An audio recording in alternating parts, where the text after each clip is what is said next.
King of Beers and proud sponsor of the U.S. Olympic team. For all you do, this Bud's for you. And by Radio Shack, your Christmas electronics store. Hello again, everyone. This is Frank Gifford, along with Howard Cosell and O.J. Simpson. And tonight, a meeting of two bitter rivals in the AFC Western Division. However, this year, the standings would indicate they have been not the same as they have been over the past few years. The Raiders on top, 10-3. They are masters of their own destiny. They can clinch the Western Division of the AFC with a victory tonight. As you can see, San Diego, a lot of injuries this year. The primary one, of course, to Dan Fouts, out 5 games. Dan Fouts came back, however, last week, and they thoroughly whopped up on Denver 31-7. Dan Fouts with a big day, 299 yards passing. It was indicated that he had a torn rotator cuff earlier, and it was thought he was lost for the season, maybe for good. That's a very disabling injury. However, such was not the case, and he is back. And here's Jim Plunkett. He was replaced, as you might recall, a few weeks ago by Mark Wilson. Wilson, the starting quarterback against Dallas when the Raiders almost beat themselves, but they didn't. They came back to beat Dallas, and then it was Wilson who went down only 2 weeks after that with a shoulder injury, and Plunkett is back, and he has been spectacular over the past 3 weeks. The Raiders have won the toss, and the San Diego Chargers set to kick off. The Chargers mathematically are not eliminated from the AFC Western Division. Although at 5-8, well, they are just about that way. They are trying to break even on the season. They would have to win their remaining games to do that. The Raiders now grouping up on the field. They are dropping Greg Pruitt, longtime veteran of the NFL wars, came to the Raiders a year ago from the Cleveland Browns. Spectacular punt return man. As you can see, his average on kickoff returns not as good as it's been. We are set to go. The Raiders, a big, strong team put together by Al Davis from around the league, and they are playing superb football. Only Dallas and Washington has a better record in the NFL. Set to go, and Ralph Benushka will kick off. Greg Pruitt again is deep. This, however, is Clee Montgomery as Benushka kicks away from Pruitt. And Montgomery down the side line over the 35, out close to the 37-yard line. It'll be first down Raiders. Ken Green was down there for San Diego. Offensively, Plunkett, a 13-year veteran, more comebacks than Muhammad Ali, if you will, and he is back. He opened up this season, was replaced by Mark Wilson, as I mentioned earlier, but he is now back in command. Wilson, however, not as seriously injured as they thought. He could be back for the playoffs. The Raiders having only used one of their injured reserve moves. 37-yard line, first and 10, the Raiders. Marcus Allen left side and grabbed by the shirt, and down he goes after a gain of about 3. It'll be 2nd and 7. Let's meet the young defensive unit. They start rookies. They start 4 of them, as a matter of fact. They're very light in their 3-4. They're 3 men up front. They're taking on one of the biggest offensive lines in the league. Mike Green, perhaps the best of the rookie crop. A 9th-round draft pick out of Oklahoma State, plays that inside linebacker. They have cornerbacks that are both rookies. Gil Byrd at the left corner. He's a rookie from San Jose State. Danny Walters at the right corner, a rookie from Arkansas. But Danny Walters has picked off 6 passes already this season. 2nd down and 7. The Raiders at their own 41-yard line. And Plunkett tried to check off to Allen. And it is incomplete. It'll bring up 3rd down and 7. And, O.J., I know you've followed this Raider team closely, and Allen is basically the checkoff man. He has 59 receptions coming out of that backfield. Yeah, he had an opportunity right there to break the Raider record for backs catching the ball, but the ball wasn't thrown too well. But look for the Raiders to try to establish a running game early to take advantage of the inexperienced linebackers of the Chargers and run a lot of play action as the game go on. The Raiders up front are enormous. They average 265 pounds. The defensive front 3 and the linebackers for San Diego averages 243 pounds. Quite a disparaging. Plunkett, and he finds Barnwell. He does not hold on. Barnwell was going to run before he tucked it away. And it's incomplete, and the Raiders will have to turn it over. There's a sellout. Well off his first 2 years in the league when he averaged just about 13 yards a return. He's averaging just a little over 6 yards, but he's been troubled with ankle injuries this year. Brooks awaits the ball at the 5-yard line. Drops the ball and covers at the 10-yard line. So the Chargers will begin inside their own 10-yard line. And Dan Faust is the leader for the year, just under 64%, 16 touchdowns, 12 interceptions. Came back, like I mentioned a moment ago, against Denver a week ago and was sensational. Going deep against Lester Hayes, and Lester Hayes almost picks it off, as it was Bobby Duckworth that Faust sent deep against one of the fine cornerbacks this game has ever known, Lester Hayes. In a closer look, it almost looked like Duckworth pushed off Lester Hayes right here. Watch. Well, pushed off or not, he was never open. I think that was a pass just to loosen up the Raiders secondary. That gets your attention. We will go deep. Faust last week was 24-33, 299 yards, 2 touchdowns, 1 interception. Missed by a yard, his 37th 300-yard game of his career. Holder of all the San Diego passing records. Shot to Eric Sievers, and Sievers short of the first down out near the 17-yard line. Let's meet the rest of that offense. Big number 46. He said everything in my body hurts, including my hair. He has really been banged up. Third down, long 2 for the Chargers. Faust looks short, man not open.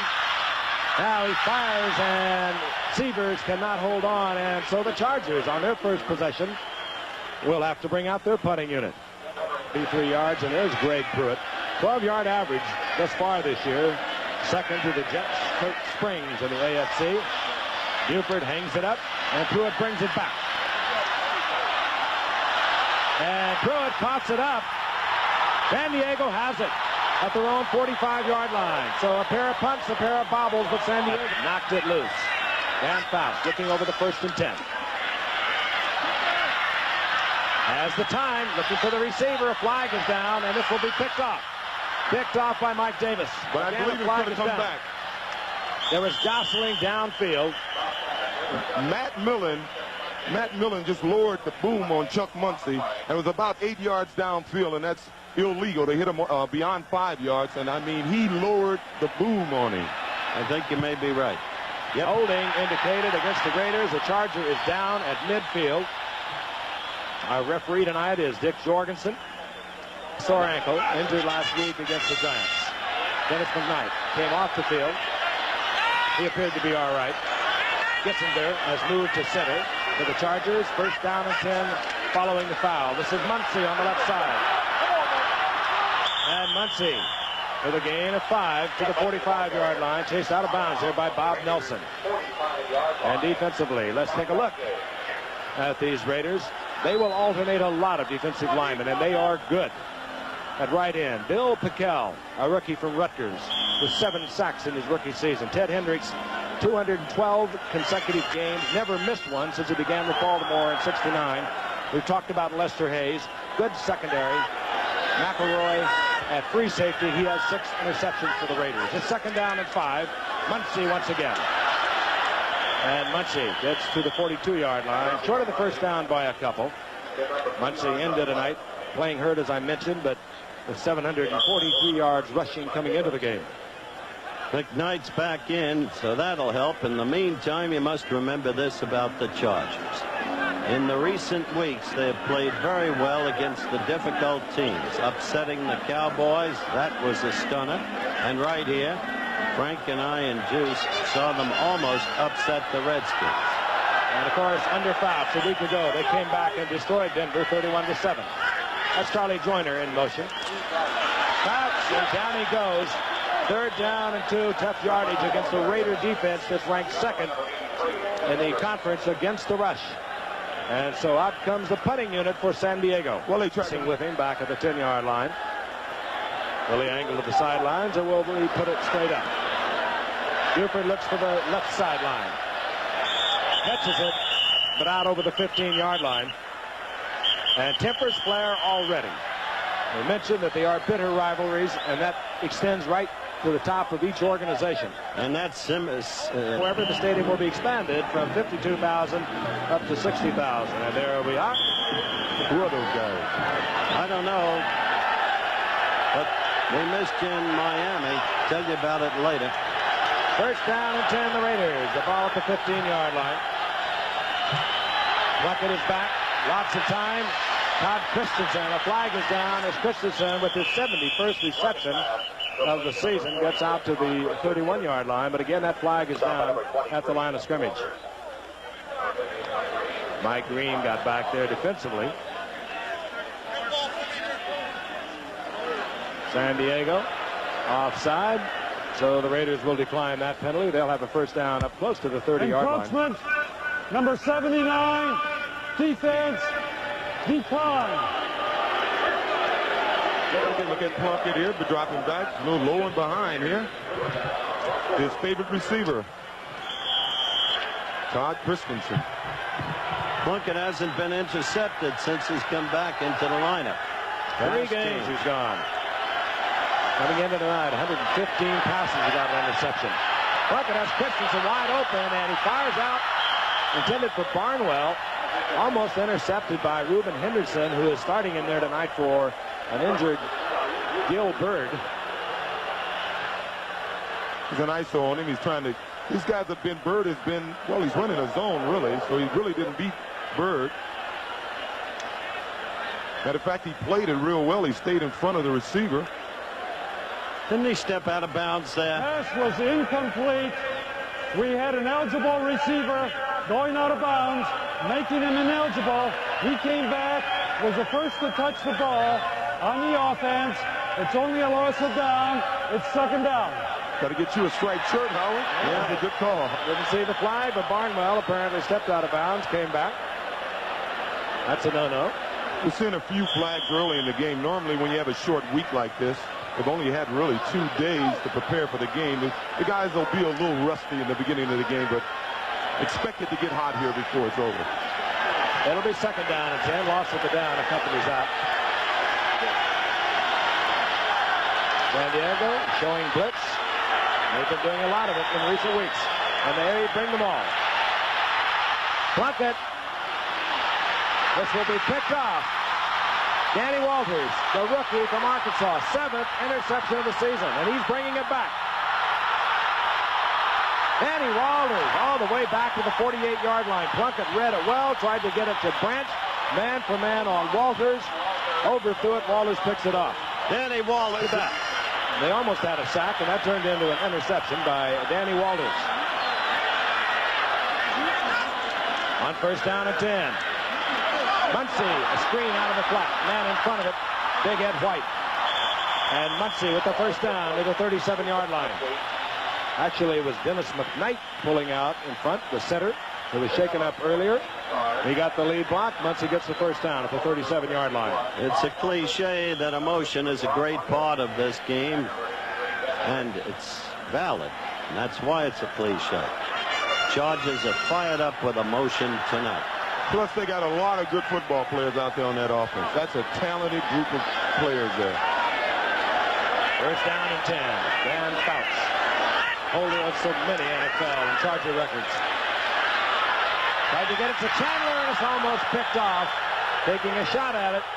Mike Haynes, recently acquired, activated a couple of weeks ago, and one of the great ones at New England for so many years. And for my money, he's the best there is in the game. He's missed most of this season. He's now playing with a great football team. And watch this play by him. This is why they gave up a number 1 and a number 2 next year for him. Think about those corners. That, of course, a celebrated trade. After the trading deadline by some half hour, they created a lot of emotion, a lot of commotion, and ultimately resulted out of the courtroom with the Raiders sending a 1st-round pick next year, a 2nd-round pick the following year to New England for Mike Haynes. The 2nd down and 10. Fouts under pressure, gets it off. Chandler has the 1st down at the 23-yard line. I'll tell you, that's Dan Fouts. That is Dan Fouts. 10, Fouts back once again. Tries to get it to Chandler. A little hot for Chandler. It'll be 2nd down and 10. Well, I suggested to Dan in a talk earlier today that Charger defense has been improving. And a man. I think we've discovered one of the best new young defensive backs in Danny Walters. He's just done a super job for us last couple of weeks. He can cover man-to-man. And when you have a guy like that, you can put extra pressure on the quarterback. And, of course, it was Danny Walters with the interception that has set up a possible scoring opportunity for the Chargers. You just watched Chuck Muncie around the left side, taken there by Jeff Barnes. But Muncie with a pickup of about 6. It'll bring up 3rd down and 4. The ball resting at the 17-yard line. Fouts in his 11th year. several injuries this year. Sprained his arch in preseason in the 4th game against Cleveland. Broke the navicular bone in his left hand. He continued to play the 5th game, a shoulder against the Giants. The 6th week, that got him a rotator cuff injury against New England. Fouts, Joyner, first down, Chargers, 5-yard line, first down, goal to go. If ever a man had a special fondness for one of his receivers, Dan Fouts does for Charlie Joyner. The veteran who every year says he's going to retire, but then is talked out of it. One of the great precision route runners in football. Just a remarkable athlete. And the durability is really something. We've been watching him how many years already. Came up 15 years ago with Houston. A few years at Cincinnati. Came to the Chargers, where he really found a home with Dan Fouts. 2nd round draft choice in '68. There we go. First down, goal to go. Fouts dumps it to Muncy. That'll be 6 easy. So Danny Walters with the interception and the return close to midfield, giving the Chargers good field position. Fouts, Joyner, Muncy, and Chandler. 6 points Charger football. No one does it better. Benushka. The Chargers. There's 7 minutes now gone from the first quarter. Have taken the lead 7-0. Been a great performance. His entire body is beat up from the previous 12 games played. Benushka. A wobbly kick that's taken by Greg Pruitt at the 7-yard line. Big opening. And Pruitt out over the 40-yard line. Flags down once again as there was late hitting behind Pruitt. This penalty will be called against number 87 of the Raiders. And he was the man, that's Don Hasselbeck, who hit his man from behind. There it is. It was an unnecessary, well, most penalties are unnecessary, but normally you're trying to help the runner. That, you made a block behind the runner, and that's, you hate to see it. It makes a big difference in their potential field position. The Raiders have been victimizing themselves. Let's listen. Holding on the run back, number 87, receiving team, first down. I tell you, we're going to have to get to Coach Howard here, striped shirt. I had thought he clipped the way I saw it, but holding. On Hasselbeck, the football, the Raiders now, New England West. And Haynes and Shelby Jordan the tackle. Don Hasselbeck on first down and 10. Marcus Allen bobbled that ball, put it away, and has to be concerned, O.J. And I know Marcus is a friend of yours. He's fumbled the ball 13 times this season. As we go back and take a look at the play that resulted in the penalty on the kickoff. There it is. It's a late hit, as Howard indicated, but it's also from the back. That's what I thought it was. We'll get to the Marcus Allen situation in a moment. One of the great players ever to play the game. A Heisman Award winner a couple of years ago. Great rookie season a year ago. On second down and 10. Plunkett wide open is Cliff Branch, and look out. He doesn't break away, but he still has a lot of speed that once clicked off the 100 yards in 9-3. Short weeks for both teams. Very tough to play on a Thursday after a Sunday. On first down, Plunkett back. Looking deep for Barnwell, the speed burner. And just off his fingertips, it was Barnwell. And obviously, the Raiders are thinking they're going to work on Reuben Henderson, who has been a nickelback, and in the lineup tonight. And that time, man-for-man coverage against Malcolm Barnwell. Gilbert injured, unable to go tonight. So it is Reuben Henderson, and already we have seen the Raiders try to go there 3 times. Oh, we've got a moment, O.J. Let's talk about Marcus Allen and his problems. I know you talked with him this past week. Yeah, we talked about his fumbling problem. Well, we'll talk about why he's fumbling earlier, but he has 13. He brings that elbow out a little too much, and they got other guys in the league that people think fumble a lot. Wendell, Tyler, Muncy, they've only fumbled 11, the most they've ever fumbled in the season. Plunkett under pressure.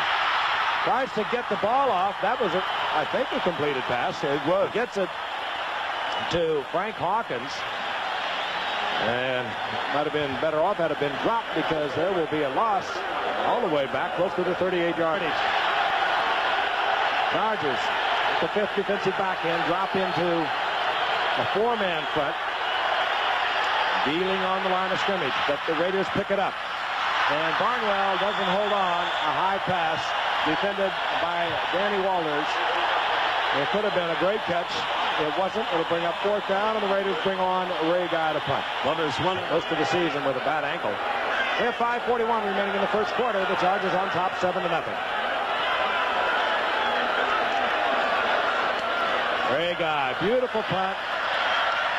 However, does not turn over, and Brooks steps up over the 25 and makes the fair catch at the 27-yard line. Not bad field position for San Diego as they trot back out on the field with their offensive unit. 39-yard punt by Ray Guy, a little below his average. To beat them because they are one of the finest teams in the league, if not the finest team. So that increases your intensity, and then you have a little bit of extracurricular activities that happen. Fouts now, 6 of 10 on the night. He has a touchdown. He just hit Kellen Winslow out over the 40-yard line to the big tight end. Gets the first down at the 42-yard line. There he is, picking up Winslow on the crossing pattern. Mike Davis trying to stay with him. He gave him a lot of room, but keep in mind Winslow, as big as he is, 250 pounds, he still earns the respect as a deep receiver. First down and 10, draw play, Muncie. Nothing happening, but he makes a little bit out of nothing. Gain of about a yard and a half. It's simply amazing, Frank. Came back, not 5 weeks, came back last week against Denver. 299 yards, 24-33. A remarkable quarterback. Second down and 8. And 30-second clock does not, that indicated there was 6 seconds remaining. False start, right guard, offense. So it was Ed White pulling out in 11 days. Well, if their defense keep playing the way they have thus far, they'll be able to do it. Call it second down and 13. The ball back inside San Diego's 40-yard line. Muncie. And Muncie staggers through the line that closed in on him into the arms of Mike Davis. And on the tackle, number 36, Rod Martin is having an absolutely great year for the Raiders. He was the man who closed it off early on Muncie. He has probably supplanted the great Hendricks as the outstanding linebacker of the Raiders. But certain areas, Hendricks remains the man ability to respond to crisis. A remarkable player for 15 years. Third down and 12. No setbacks at all. Raiders come with the blitz. Nobody to pick it up. They did not, however, get the blitz man in. It was Howie Long getting his 10th sack of the season. He is the Raiders' best in that department. And Fouts dropped all the way back inside his own 30, and that means punting time. One of the 2 last men from Villanova, along with Vince Thompson of the Lions. Tremendous football player. At that time, the Raiders stopped Dan. Well, he's a big, strong player. Reggie McKenzie tells me he was surprised at how quick he was when he played against him. I've mentioned earlier, Juice, Howie Long's the one guy who could have been a successful professional fighter. Wade Pruitt, low kick by Buford, but against by Pruitt. Takes a Charger bounce. Pruitt from the 13-yard line. And down there quickly for the Chargers, covering was Don Brown. So actually Buford got away with something then, and a flag is down up at the line of scrimmage. Could have an illegal man downfield, although that flag is in the middle of the field. So it could have involved some other activity. And it does.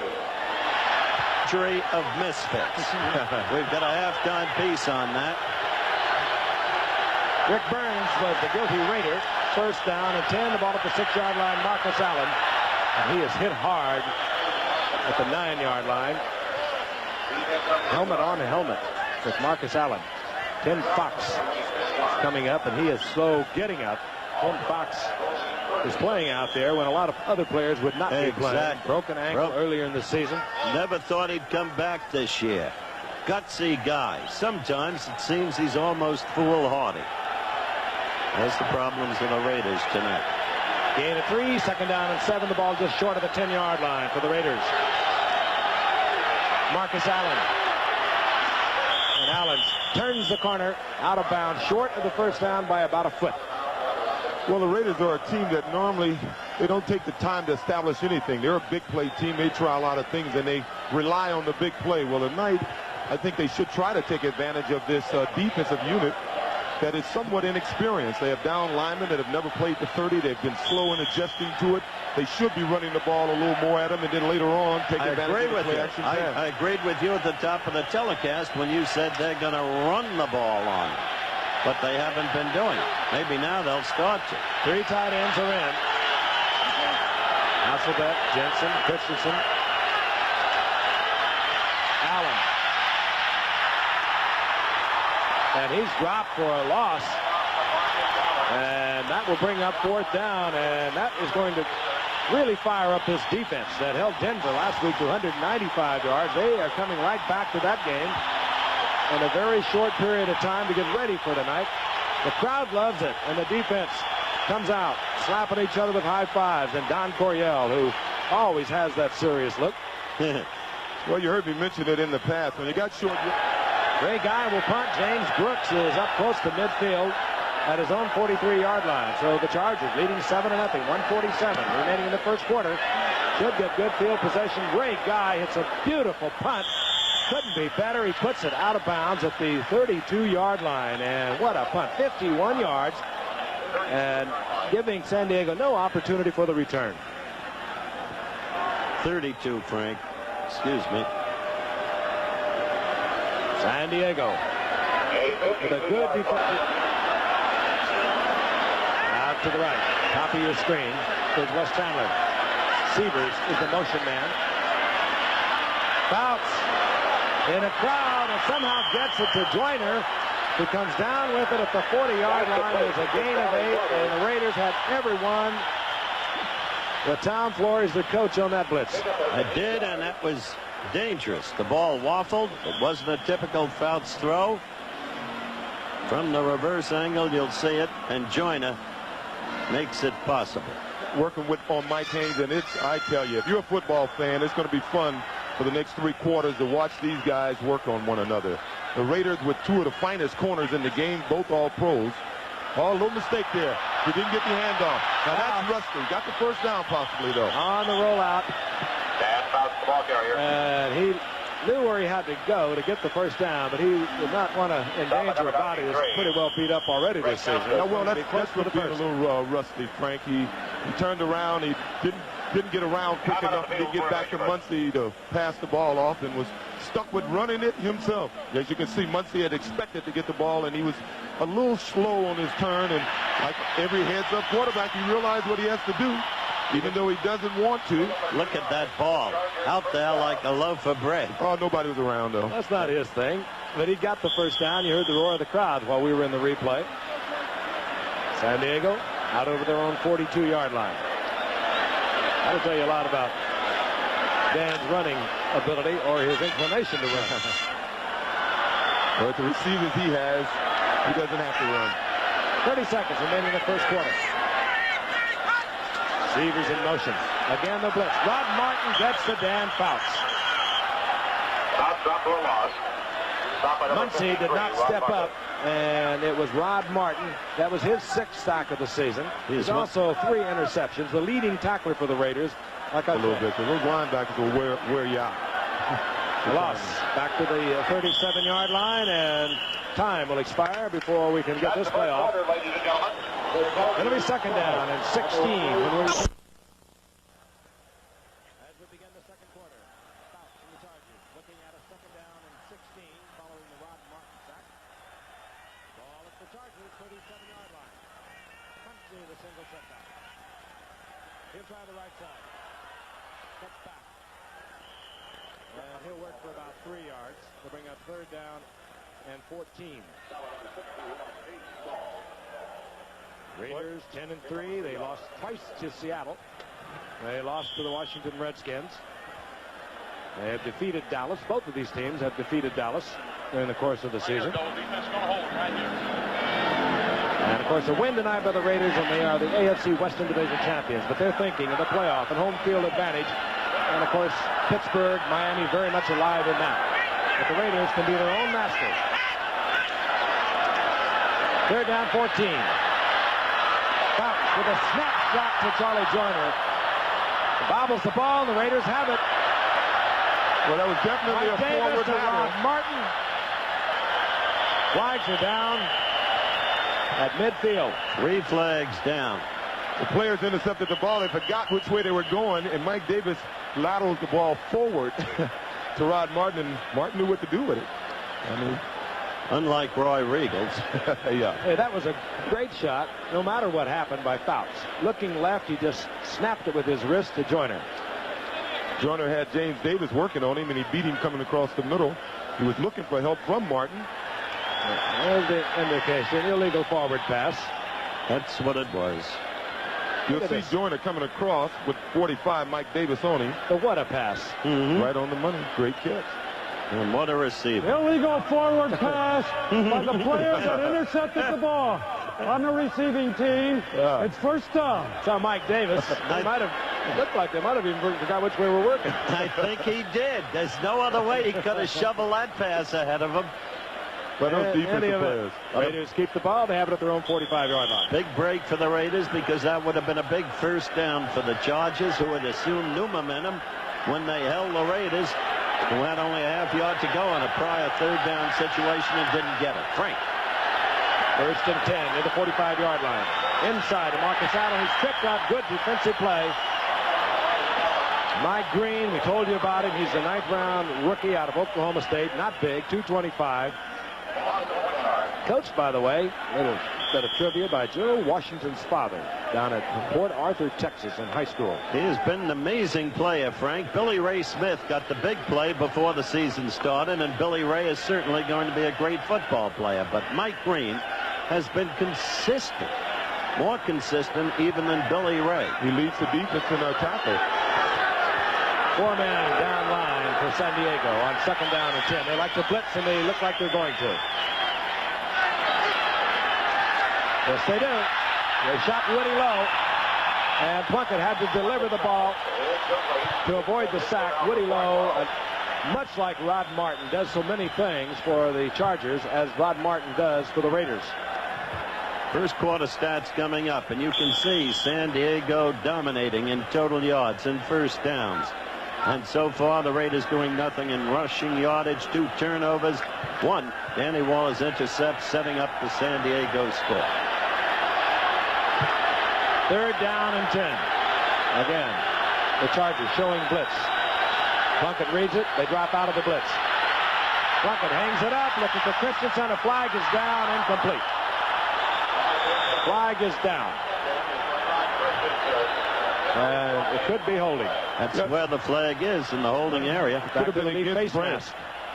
Could have been against Cliff Branch and not the intended receiver. At least Branch was in the area and he was on the ground, and I'm doubtful he tripped. There's Dick Jorgensen talking it over. And here it is. Interference, number 23, defense, 5-yard face mask foul, number 65, offense, penalties offset, 3rd down. Danny Walters, interference. There was a face mask, offsetting calls. It'll be 3rd down and 10. Chargers on top, 7-0. Muncie running it in. Following a Danny Walters interception of a Jim Plunkett pass.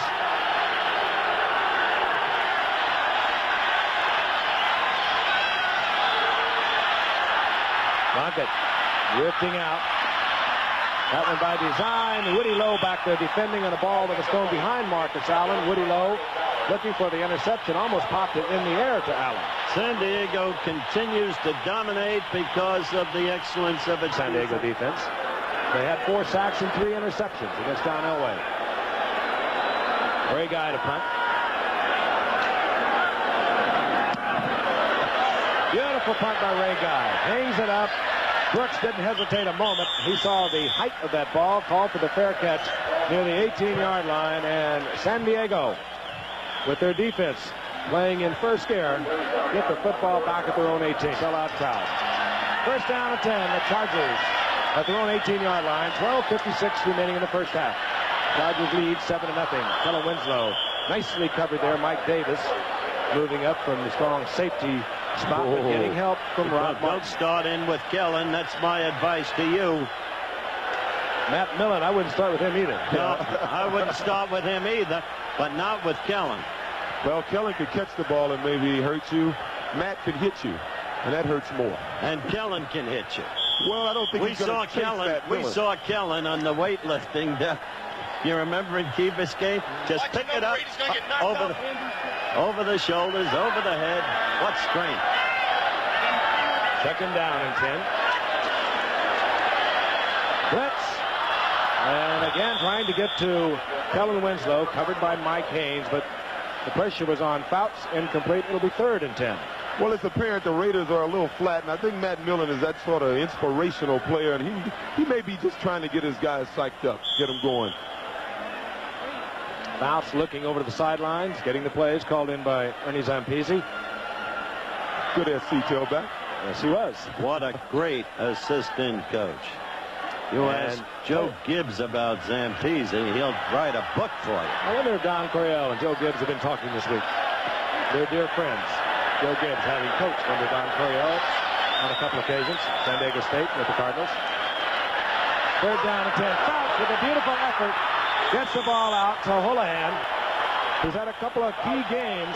But I'll tell you, Fouts, cool as he could be, he knew he was going to be blistered back there, released it at the last possible moment.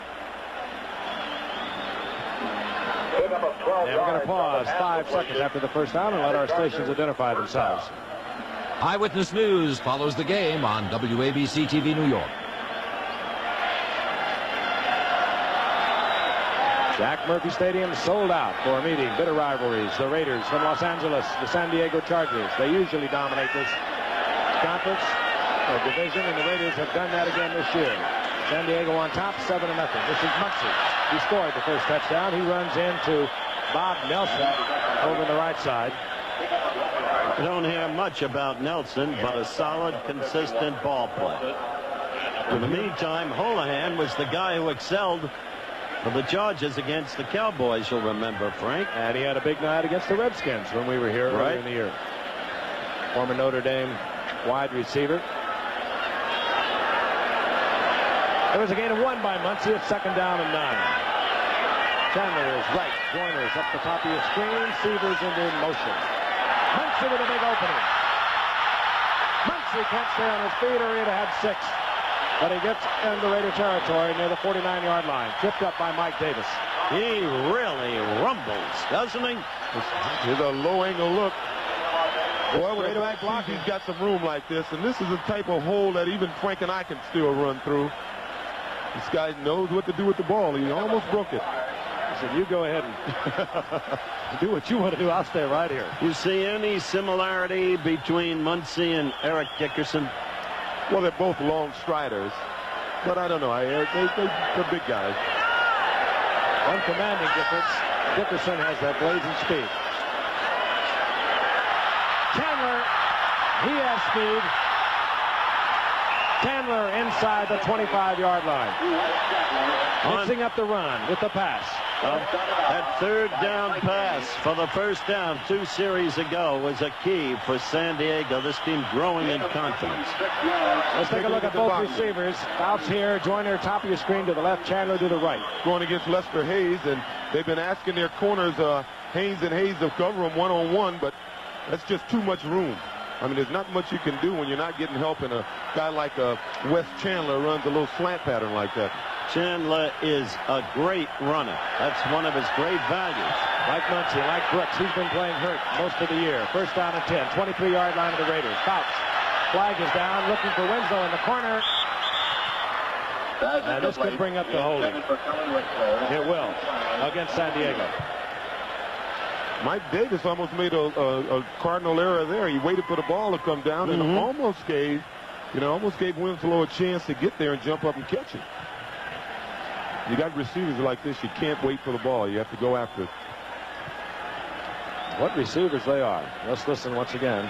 Dick Jorgensen. Holding, number 75, offense, still first down.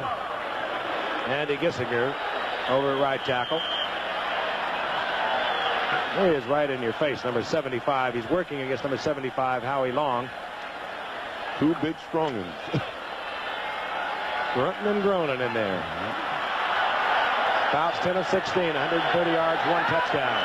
11:06 remaining in the half. The Chargers lead 7-0. Severs in motion.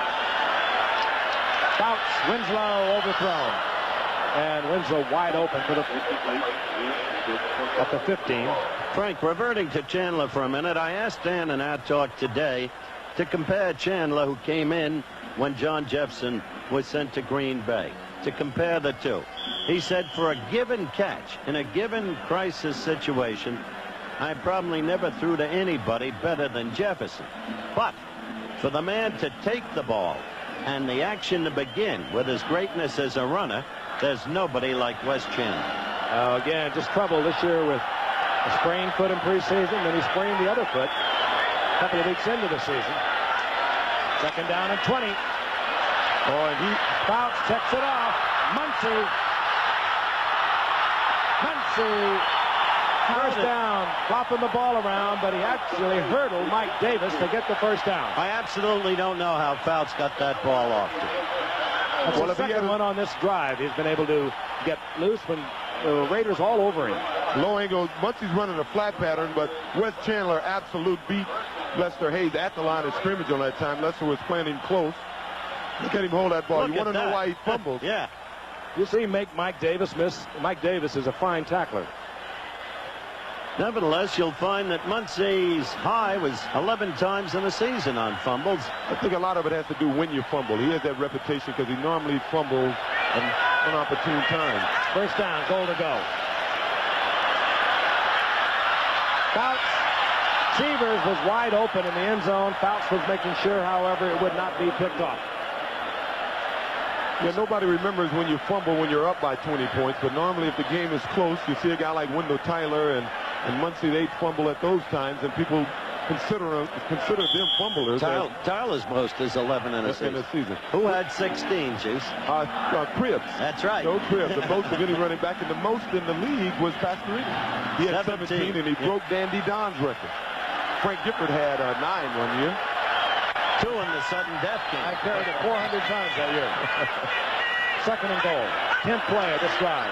This is James Brooks, and Brooks down close to the 5-yard line. It'll bring up third down, goal to go. Well, both offensively and defensively, the Chargers are beating the Raiders up front. They're giving Dan the time to throw. They are now. They're running the ball, and when they run it, they're running it successfully. And on defense, they're just really giving the Oakland offensive line some problems. Interesting play the Chargers have run. They ran it successfully at midfield. Muncie got a big first down. They set up on a block. There is no draw fake, however, as they just hand off. But the Raiders are thinking past the Raiders down linemen. They've got 2 nice pickups out of it. Third down and 5. Winslow in the corner. He was battling there with Otis McKinney. Incomplete, and we'll see Ralph Benershka. Benershka coming out as we look at the replay. Just put the big man on the small man, and Winslow has the ball when he goes up. Otis did a good job. He waited for him to catch it and went up a little late and just slapped it away. He just stripped it out of there. Benershka on the season, not having a great year. Top percentage kicker in the history of the NFL is on now. He's 12 for 21 in the year. Was missed from 34 yards a couple of times. This is, however, a 24-yard attempt. Ed Luther will put it down. Andy Gissinger will provide the snap. And the Chargers, to the roar of the crowd, move out on top 10-0 over the Raiders. And this man is off on another big night. They were winners of the AFC West in 79, 80, and 81. Greg Pruitt has dropped. For the Raiders, Benershka keeps it away from Pruitt, gets it to Cleve Montgomery at the 10-yard line. Montgomery effective once again, out close to the 34-yard line. It'll be first down Raiders. They trail 10-0. A return of 26 yards by Cleve Montgomery, as we had indicated on the screen. First down and 10 Raiders. Plunkett, Christensen, and Christensen, the former running back, breaks a couple of tackles, and he's in Charger territory at the 47. That's his 71st reception. Came up as a running back with the Dallas Cowboys, a second-round draft pick back in 78. Injured reserve there. Went to the Giants in '79. Raiders picked him up. They looked at him a couple of years there. Why not make a tight end out of him? And they've made a beauty. He's featured in our halftime piece. 48-yard line. Allen. Marcus Allen to the 45-yard line. Good defensive effort once again. Billy Ray Smith. And Mike Green really came in there and made a good play on that. I'm sure some of the older Chargers are telling these rookies, don't get too comfortable. This is pretty typical of the Raiders. They'll get behind and they'll be back. One of the interesting things the Raiders do, though, is juxtapose, especially between tight end and running back. For instance, Hewitt Dixon was a tight end, whom they made a great running back. Christensen, the reverse. About Billy Cannon. Second down and 8. Marcus Allen breaks one tackle and taken down from behind by Carlos Bradley. Pete Ferguson got in there. Looked like he was going to drop Allen for a loss. Allen gave it a little hip. That was a little gamble for Marcus to jump outside. He really shouldn't have, but they were beaten at the point of attack, and that's when a back start losing a little confidence in his line's ability to block for him. They start looking for a way out the minute you get the ball, and he was lucky to be able to get outside on that run. The Charger defense, it was an embarrassment at the outset of the season, pulled together by defensive coordinator Tom Bass, who's turned in some great defensive effort, particularly in Tampa Bay in the early days. And there's another mix-up in the backfield, Plunkett and Allen. And the loss is all the way back inside Raider territory near the 49-yard line. And it'll bring up a great year for James Brooks, trouble as he has been, with a very sore ankle. Guy looking to the left sideline, and he may have caught it. Hey, Guy. It puts it out at the 6-yard line. That's where they mark it. Ray Guy with a beautiful effort. He gets 44 yards, but he puts it out at the 6. Ron Coryell, who came in 1978, had never had a losing season.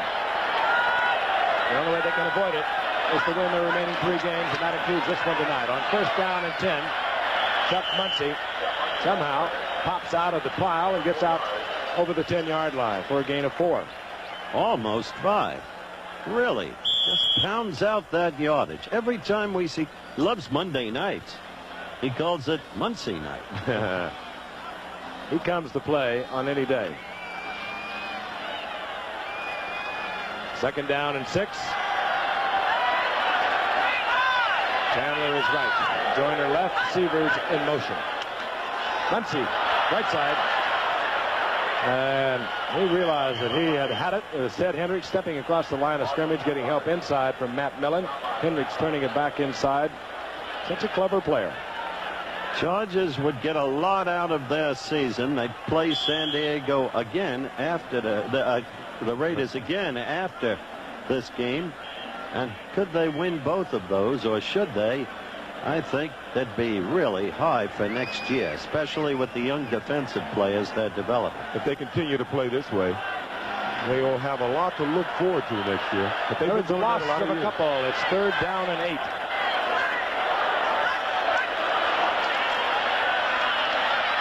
Kellen Winslow, and Kellen's Winslow cannot get away from Mike Davis. It'll bring up fourth down, and it should give the Raiders good field position. That was a big series for the Raiders. If they're going to do anything, and the Juice characterized them as flat earlier, you were right, Juice.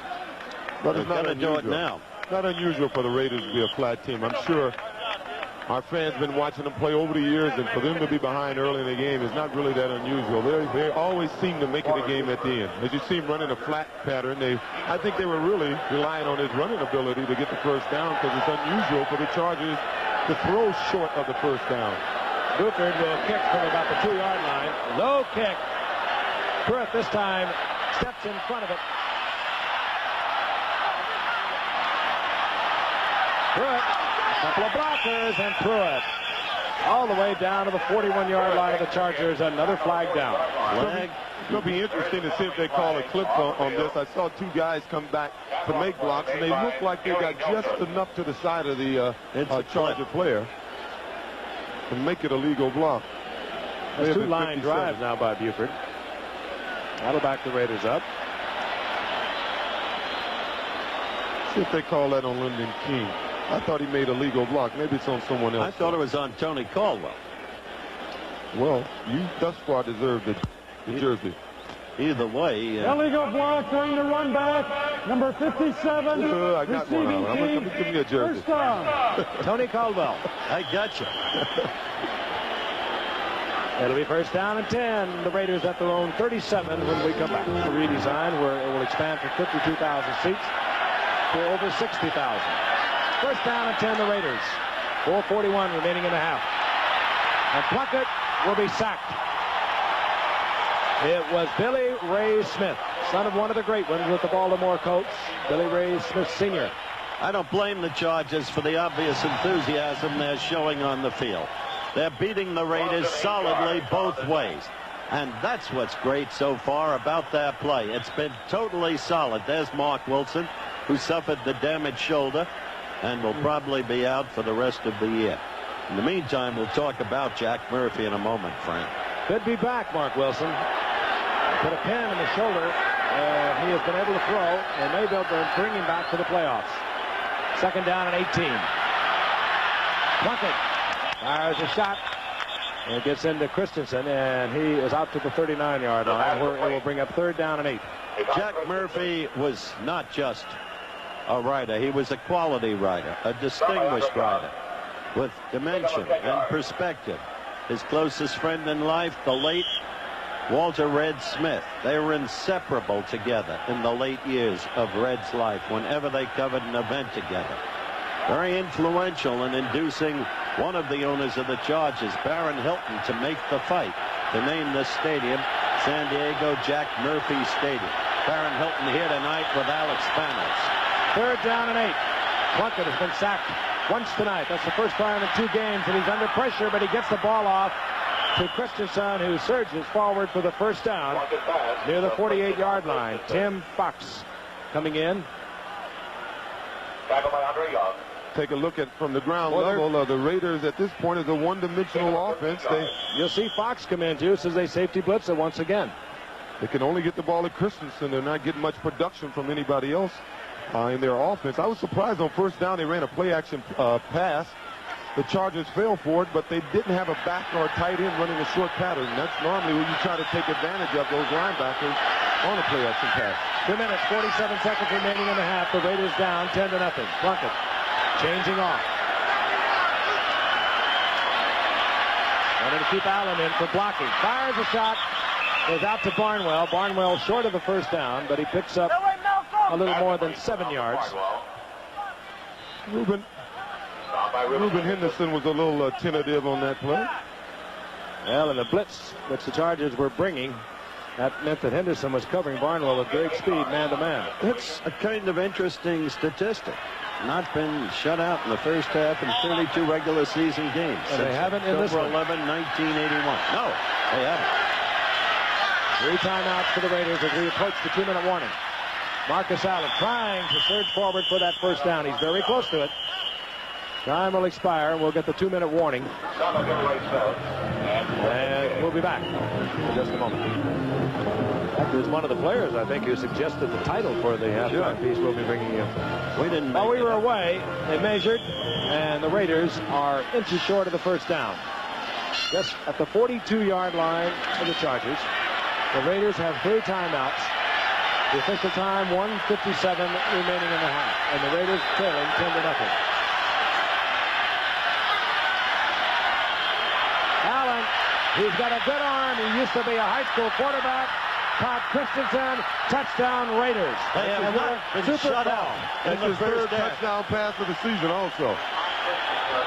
7 attempts, 3 touchdown passes by Marcus Allen, who used to be a quarterback at high school here in San Diego. And he is just connected with Todd Christensen, who just collected his 10th touchdown of the Raiders season. You were right. They haven't been shut out this half yet. Now they certainly haven't. Let's take an end zone replay. The sweep, it was defensed well. I mean, I know both guys feel pretty good. Todd Christensen's mother's in the hospital with an operation today. I'm sure she's feeling good about this. And it's Marcus Allen's mother's, Gwen's, birthday. So both mothers are feeling pretty good today, this evening. Mother's Day. Chris Barr for the conversion. Barr drills it through. So the Raiders draw close. They trail by 3. And we'll be back after this message from the National Football League. I think he's trying to get a message to his mom, who O.J. has told you had surgery today. We wish her well, and obviously Todd Christensen does. Chris Barr kicks out. 150 remaining in the half. Ernest Jackson brings it out. A rookie from Texas A&M, and that's a lot of time for Dan Fouts, who is there at the moment with 3 timeouts remaining. Ball at the 19-yard line. Wes Stanley, wide receiver, top of the screen. Fouts, Muncie. It's Muncie. I don't believe it. And he'll lose yardage all the way back inside the 15-yard line. Busy night for Otis McKinney. Timeout call. You watch Dan Fouts. But it was a clean tackle. Second down, 14. Fouts chased out of the pocket.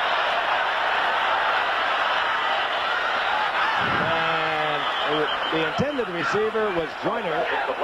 It was McElroy who almost came up with the interception. He took a shot at it. Matt McElroy is having a good year for the Raiders. Dangerous football player. Gets to where the ball is. Got great instincts. Son of a preacher man, and he's physical. Things you can. By the way, they had a sign in Miami, Juice. That's what I was going to tell you earlier. Miami still has the oranges, but we still would like to have the juice, even now. I would have loved to be played for Shula one season. Raiders licking their chops. Third down, 14. And now the Chargers try to use up some time. And it's Brooks who moves back to the 17-yard line. But the Raiders, I think, want to call timeout once again. Yes, they do. And they 45-yard line. Raiders now down to 1 timeout. Buford with a fine punt. Takes Pruitt all the way back to his 35. Fair catch called for at the 35 with 1 minute indicated on the scoreboard clock. 48-yard punt, and a timely one by Buford. Chuck Muncie. Fought a groin pull all year. He has a sore knee, bruised sternum. Bruised thigh now, Frank, but he'll be back. That's the word we get. He's a gamer. Oh, I tell you, if he could have played his whole career in a backfield like Miami's or Dallas, there may not be any records for Dickerson. He wouldn't be closing in on any anyway. This kid is great. Look at that rain now. Should be a passing shower. We had tremendous storm come through here last night with a lot of rain all around the Southern California area. Big gully washer. Showers were predicted for tonight. Plunkett tries to get it in to his tight end, Todd Christensen, incomplete. Second down and 10, 54 seconds on the clock. Christensen covering for the Chargers. Jim Plunkett came up in 1971 with New England, Rookie of the Year. Traded to San Francisco in 75. Cut, actually, that San Francisco picked up by the Raiders. They kept him around for a couple years. He didn't do anything. And, of course, the Cinderella player following the 80 season as he led the Raiders to a Super Bowl victory over Philadelphia. Once again, he's on the comeback trail. Having been replaced earlier this year by young Mark Wilson. Plunkett, Branch, beautiful shot, and Branch gets out of bounds, stopping the clock up at the 49-yard line with 47 seconds remaining. Fans just saw that rain pelting down now, Frank. It's only the 4th time in 24 years that it's rained here during a Charger game. Gives you some idea of San Diego one. It don't rain in California in the wintertime. I think we'll leave the singing today. Don, yes. Well, we got a moment. Want to congratulate my man to my right, Sports Beat, winning another Emmy. Second consecutive Emmy. That announced last night. Great American Bicycle Race won for ABC, as did American Sportsman, the annual winner. First down and 10. Raiders at their own 49-yard line. Plunkett, Branch, another first down at the 40-yard line, and it stops the clock once again with 42 seconds. Boy, they handle it beautifully, don't they? They sure do. Perfect rhythmic time. Thank you very much, Giff. Very proud of all the people on SportsBeat. Can't name them all because of time demands right now, but they're wonderful people dedicated to journalism. Anybody can do that. 9 of 18, 92 yards for the Raiders. Jim Plunkett. 40-yard line. They need to get closer for Chris Barr, the field goal kicker. Full blitz by the Chargers. Picked up well. Plunkett reads it. Fires a shot intended down there for Cliff Branch. Branch covered very nicely down the sidelines by Reuben Henderson, who was filling in for an injured Gil Byrd. Flag is down. And it will be marked off against the Chargers. Late hit on Jim Plunkett, and that's a terrible mistake because now the Raiders are in field goal position. Yeah, I don't think it was really a late hit. I think the penalty is he hit him in the helmet. Personal foul, roughing the passer, number 51, defense. First down. Yeah, they're real sensitive about him hitting those quarterbacks in the helmet or in the face.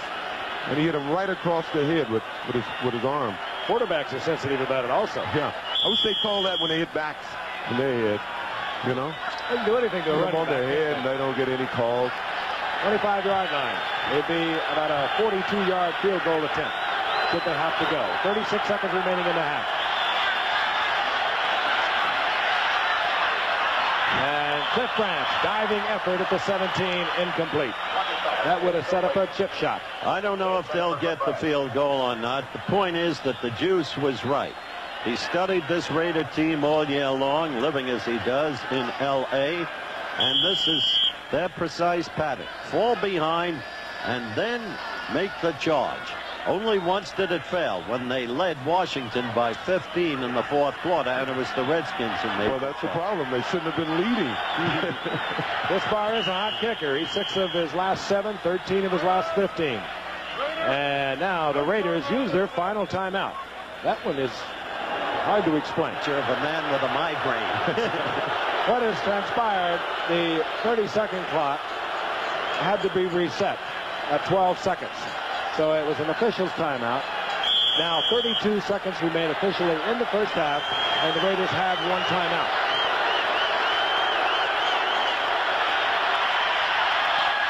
Todd Christensen, Unbelievable. Magnificent one-handed grab, his second touchdown of the night, the 11th of the season.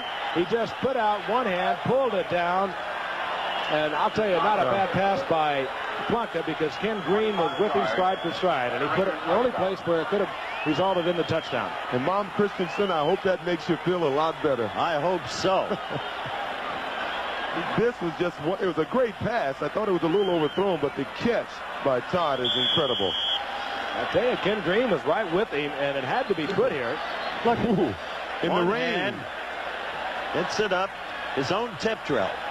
5 plays, 65 yards. They used 34 seconds, and they have taken the lead. They've been thoroughly outplayed, and they are now leading.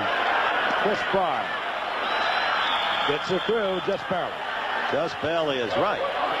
So in a minute, 57 seconds, they scored 14 points. 14 points and have taken the lead. The Raiders will do that. Right after our producer put up, Bobby Goodrich put up the graphic that said they haven't been shut out in the first half since October 11th, 1981. Well, they are an amazing football team. It's a team that they go out. They don't try to really establish much. They don't worry if the running game isn't working. They don't even worry if the passing game isn't working. They know sooner or later they're going to make the big play, and that's what they've been able to do here tonight.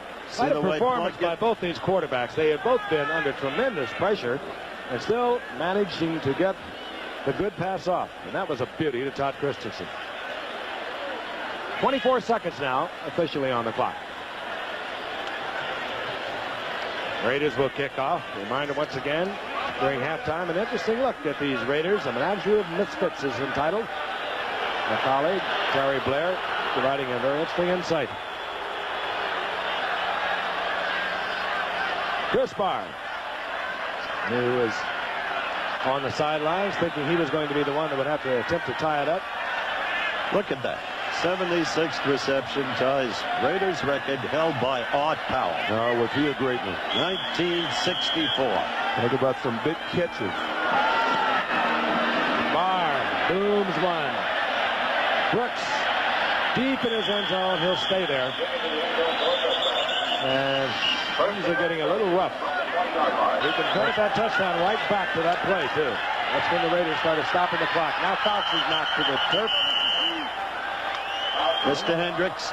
No, I think that was Greg Townsend. That's his 8th sack possibly this year. 8.5 for the rookie from TCU. He got the Fouts on that one. Actually, Hendricks has been hurt a little bit this year, and he hasn't really played that much tonight. If you've noticed, he hasn't been in the game too much. We talk so much about the personnel changes offensively in the game going to a pass game. But I'll tell you, the Raiders have answered that. They've got 6 defensive linemen that they interchange constantly. Alzado, of course, out with a sore ankle tonight, but they bring them in. They always keep 2 or 3 fresh pass rushers, and it pays off. That's the end of the first half, and the Raiders have bounced back. They take a 4th down. James Brooks has dropped for San Diego as we get the second half underway. Chris Barr to kick off. High kick for Barr. Brooks at the goal line. And Brooks tripped up out over the 15-yard line, gets up close to the 18-yard line. And San Diego trots out their offensive unit. Number 40, Rick Burns. Chuck Muncie joining Dan Fouts, Russ Chandler, Charlie Joyner, wide receivers. Kellen Winslow will work with Eric Sievers, the other tight end. He'll do a lot of motion. Let's take a look at the numbers first quarter. All right, in the first quarter, you'll see that San Diego dominated, and as Frank has mentioned, the turning point leading to the San Diego score, a pickoff by Danny Walters. Then at halftime, the stats had evened out. But it's down to 10. Muncie just pile driving out over the 20-yard line to the 22, a gain of 5. Re-summarizing, for 28 of the first 30 minutes, San Diego was in command, leading 10-0. Within the final 2 minutes of the first half, suddenly the Raiders exploded for 2 touchdowns on the passing arm of Jim Plunkett and a remarkable reception by Todd Christensen. Also very clever manipulating of the clock. They called timeout on a pass play that was turned into a loss. They used the timeouts well. And we watch Muncie once again, held short of the first down, out over the 25, but on a 3rd and short yardage, they made a tremendous call. A handoff to Marcus Allen. He faked the sweep to the left, looked up and fired the touchdown pass into Todd Christensen. And on the other side of the coin, to buttress the kind of play Frank just described, they started picking up the blitz in the final 2 minutes, and that's what enabled Plunkett to get the ball off. Earlier, the blitzes had been confusing them, pressurizing Plunkett. And the Chargers with that light front, they have to go to the blitz if they're going to get a pass rush. 3rd down and 2 now for San Diego. Muncie with a super effort, and he'll be close to the first down. Again, this will be just depending on where they mark it. Muncie knew where he had to go. He got away from the first tackler, and he's playing now with a bruised thigh in addition to all the other injuries I spoke of in the first half. Ribs, sternum, a pulled groin. They'll bring the chains out and we'll look at it again. Good effort, O.J. Yeah, pretty much a conservative pass. I thought that hurt him at the end of the first half, and here's Muncie does a super job of keeping his body under control, bounces off Bob Nelson's tackle, and just about gets the first down to... that much, Mom. Well, you can't fault Chuck on that. He did everything he could. Mike Davis blew that tackle. He had him one-on-one. Tried to torpedo him, didn't succeed. Here is kind of a risky piece of business. If indeed they go with the 4th down running play, they keep the punter, Murray Buford, on the bench. They trot out the 3 tight ends. Could be that they are just going to go with a long count. Or if you've got a 5-8 record, you can do things like this. Well, I would do it. They don't have a playoff in their future. What the heck? Go for it.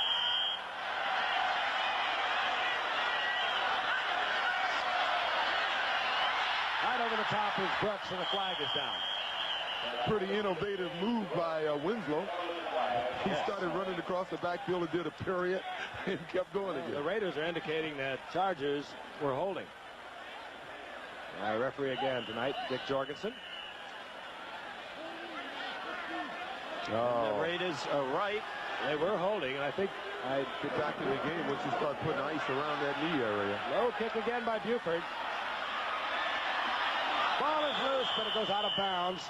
The possession was by the Raiders, so they'll have a 1st and 10. They'll be in Charger territory at the 44-yard line. We're going to pause 5 seconds and allow our friends and stations along the line identify themselves. Eyewitness News follows the game on WABC TV New York. 1st and 10, Los Angeles. San Diego open a 10-0 lead, and the Raiders playing listlessly for the most part of the first half. Bounced right back, a couple of touchdown passes, one Plunkett to Christensen, one Marcus Allen to Christensen. They have the lead, 14-10, early moments of the second half. Marcus Allen breaking back against the grain. He's up close to a Raider first down as he's upended by Billy Ray Smith. Now, Juice, that's what we expected early on in the game. Well, I think the Raiders have made an adjustment. They realize that the defense that the Chargers are going to try to use against them is going to be a blitzing defense. They came out, they went to split backs instead of formation, and it was pretty successful for them. Those linebackers can't see that guy, and they can't react and get to the point of attack so quick. Tim Fox slow getting up once again. This time he'll come off. Tim Fox, so many great years up in New England. What a player he was at Ohio State. Woody Hayes told me he was as scrappy a player as he had ever had. He was an all-time starter for New England. Tom Bass really wanted him, the defensive coordinator of the Chargers, and he gave up a 2nd-round pick and a 3rd-round pick just to get him. 2nd down and less than a yard for the Raiders' first down. The ball at the 37-yard line of San Diego. Plunkett with a lot of time. Tries to get to Barnwell. He was double covered. Lyndon King had dropped out there to help Reuben Henderson. Incomplete. It'll be 3rd and less than a yard. Well, here's where the Chargers miss a guy like Fred Dean or a guy like a Matt Millen. You saw they were playing L.A. was playing listlessly. Matt Millen started acting a little crazy out there, and he got the defense fired up. Well, right now, if you look at the Chargers, they're walking around. There's no guy. Nobody's clapping their hands. Nobody's trying to get them psyched up again. They started the game playing well.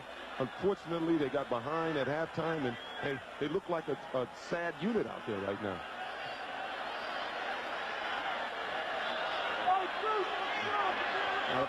Apparently, there is an official's timeout.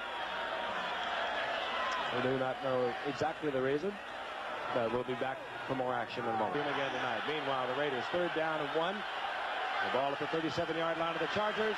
Marcus Allen has the first down. He almost pops it big to the 30-yard line. First down, Raiders. What a pity if Muncie is out for the night, and it appears he certainly is. Raiders first down at the Chargers 30-yard line. You're right about that adjustment, Juice. They go to split backs. They can't get the reads that they would get from the eye. Tim Fox comes back into the lineup for the Chargers.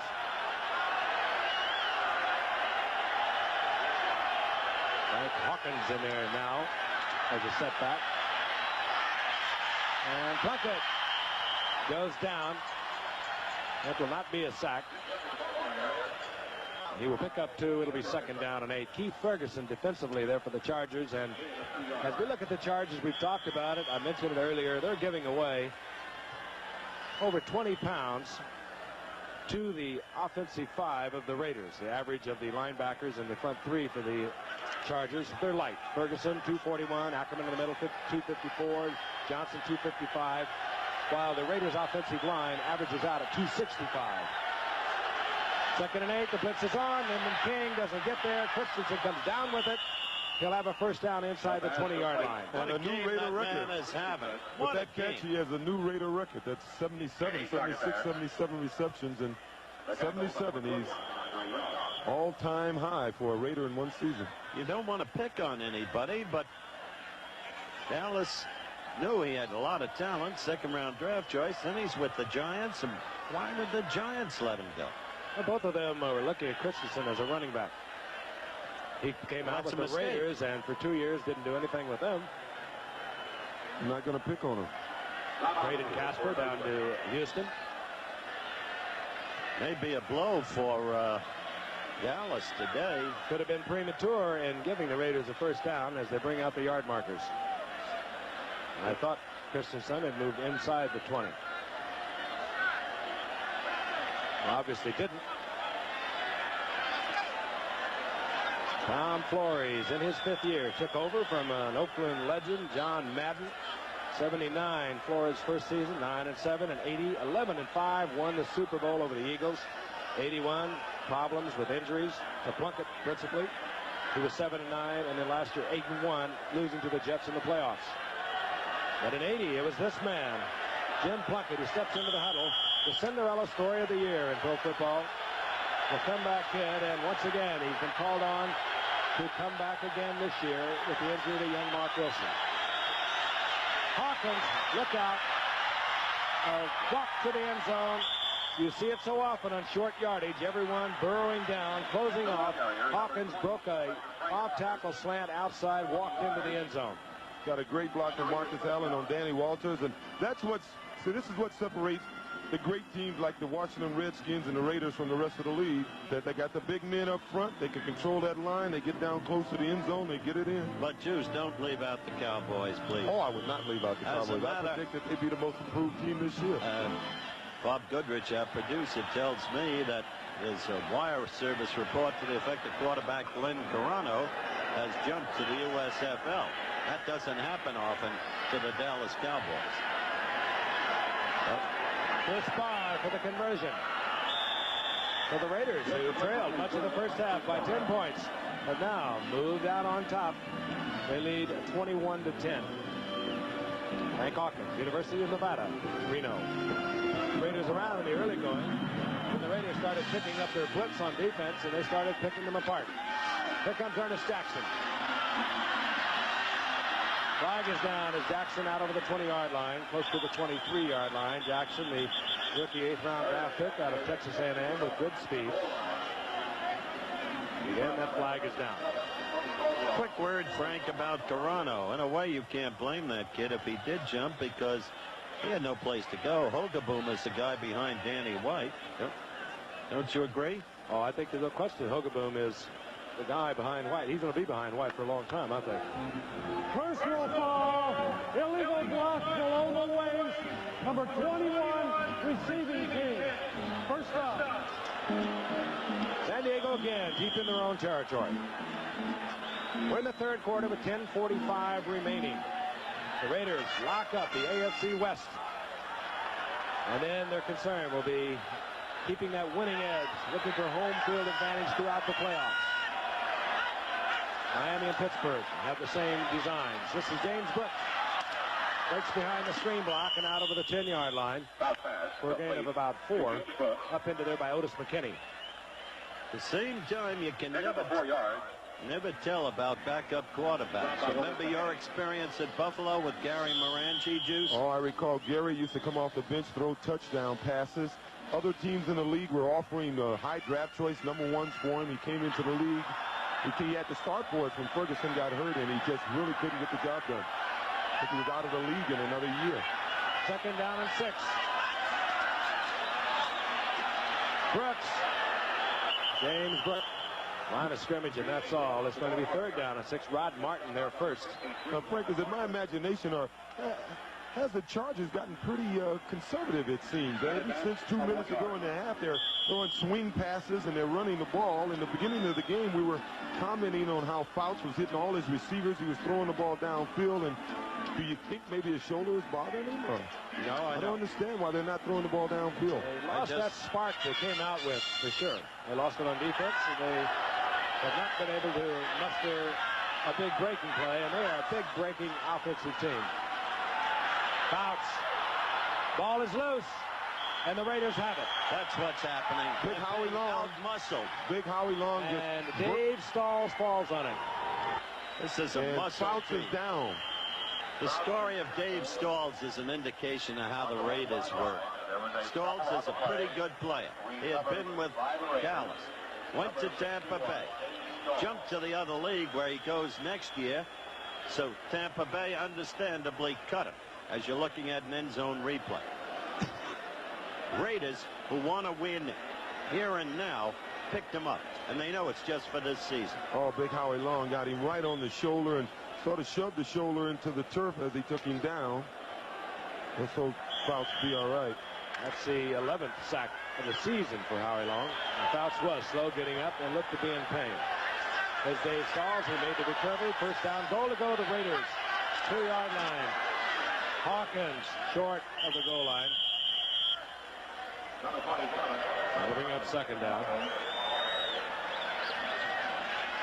You know, we were talking about fumbling early in the year. It's sort of surprising. Every time the Raiders get close now, the Hawkins get the ball. You know, I know Marcus is saying, hey, call my number. I can get it in. Of course, Marcus is a little bigger and a better blocker, but these easy, well, I can't say they're easy touchdowns. There are no such thing as easy touchdowns, but when you're down here close, the Marcus Allens, like the John Riggins, would love to get the football. Second down, goal to go. They're looking at Fouts' right leg.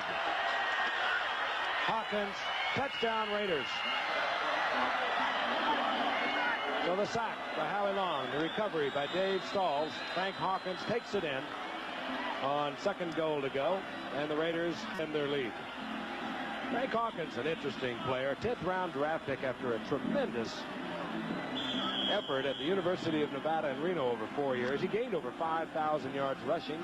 Everyone thought he was too short. He's 5'9". Everyone thought he was too slow. And Juice, I think you pointed out this morning, he actually is getting more playing time now than Kenny King. Yes, he is. He's doing a super job. He's probably a better pure runner than Kenny. You know, he's the third all-time rusher in college behind White and Dorsett, two other relatively small running backs. Dave Humm got it down. They acquired him when Mark Wilson went down. There's the man that took it in, Frank Hawkins. Here comes Ernest Jackson, the rookie from Texas A&M once again. Out over the 20-yard line, and San Diego trots out their offense, and Fouts is the quarterback. Disappointing night for Fouts, in a sense, a disappointing career. Thus this. A player like yourself, the skill is so apparent, sometimes almost seemingly awesome. Never even been to the Super Bowl. Do you ache inside over that? Well, to this point I do. I have been disappointed in not making the Super Bowl, but I have a few more shots left at it, a couple more years left, I hope, in this old body.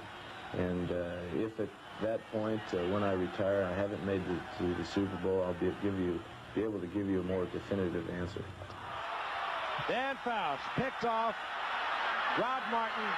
Rod Martin, his fourth interception of the season. No flags down. Rod Martin drops into the end zone, and this man, as we mentioned several times in the first half, is having a great year. Fouts was looking deep. He tried to get one in between two Raider defenders, and Rod Martin gets the interception.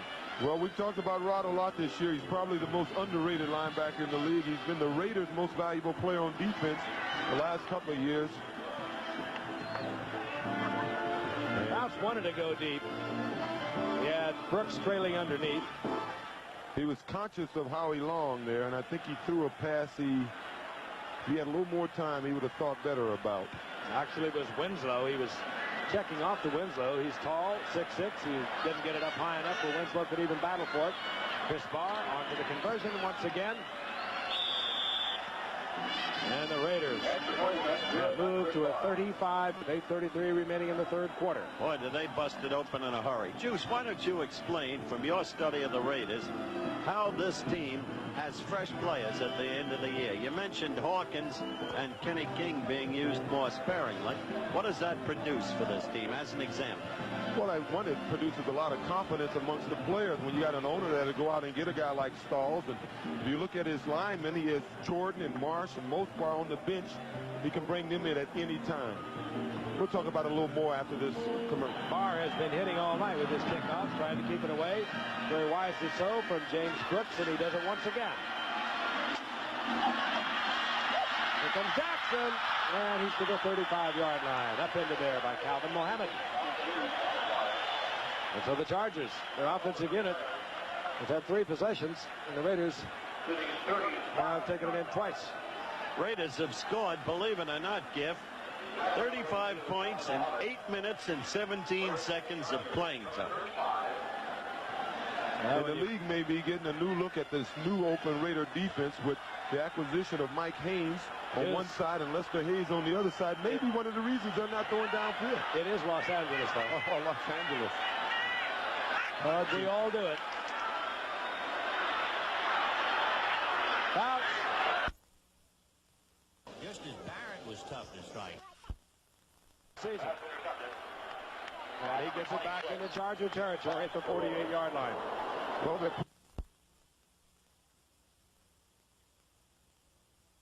To his zone. let's take a look at this. Mike Haynes. Mike Haynes Covering him like a glove. He was in position where Chandler would have had to run through him. Fouts was thinking he was going to break across. McElroy was there. First down and 10. The Raiders, 47-yard line. Kenny King, Marcus Allen in there together as setbacks, and we would suspect we might see the Raiders work on their ground game. You just saw a receiver covered. So much for suspicions. Yes.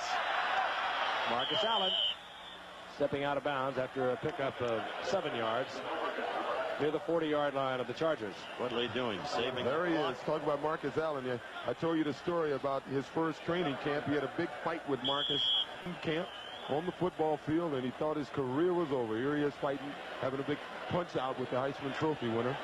Well, he's still there. McElroy with 7 interceptions. Danny Walters, the rookie from Arkansas for San Diego, he got 1 in the first half. He also has 7, tied to the AFC lead. Allen trips trying to break it outside. Flag is down. If I was the Raiders, I wouldn't line up in high formation at all tonight. The way these guys are blitzing, they got it. They just have it peaked. Raiders backing their huddle position up, so we assume this will work against them. Marcus Allen had a big college game here. He won the city championship on this field. He threw 2 touchdowns. He ran for 2 touchdowns, and he intercepted a pass for a touchdown. Number 50, offense, still second down. That's Kenny King that's being treated. And it was Dave Dalby, the center, is having a fine year with the Raiders, who was guilty of the holding. While we have a moment, we want to remind you once again, 3:30 Eastern Time this Saturday.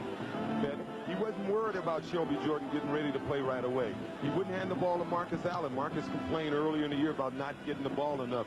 He said he's not going to worry about that. He wanted Marcus to be healthy late in the season. He didn't need Shelby Jordan until late in the season. He needed those guys healthy and That's the point I comfortable wanted with you the to team late in the develop. season. Shelby Jordan, as you know, huge man, Pro Bowl caliber, great acquisition.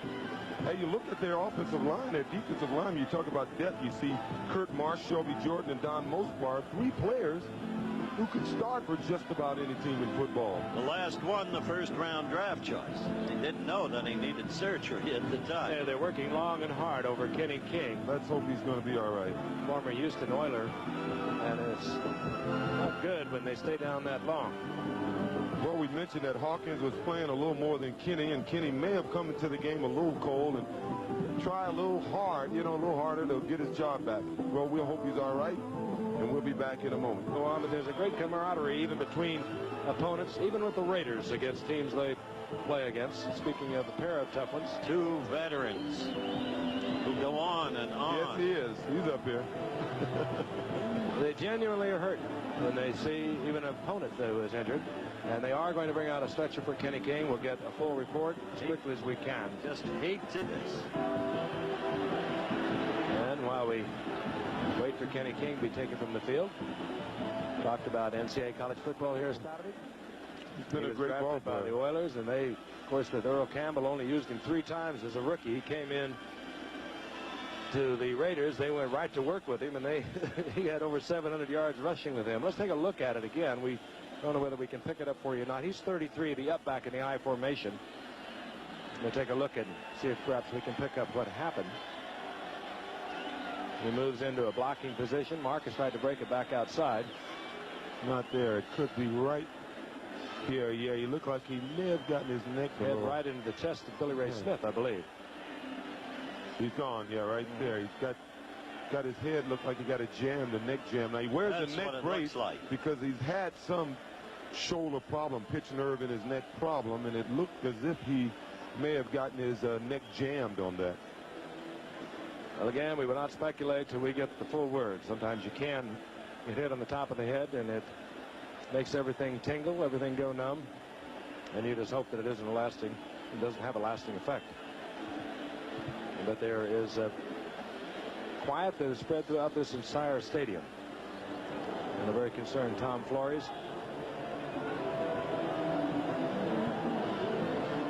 Well, San Diego tonight, and we'll be in Detroit on Monday.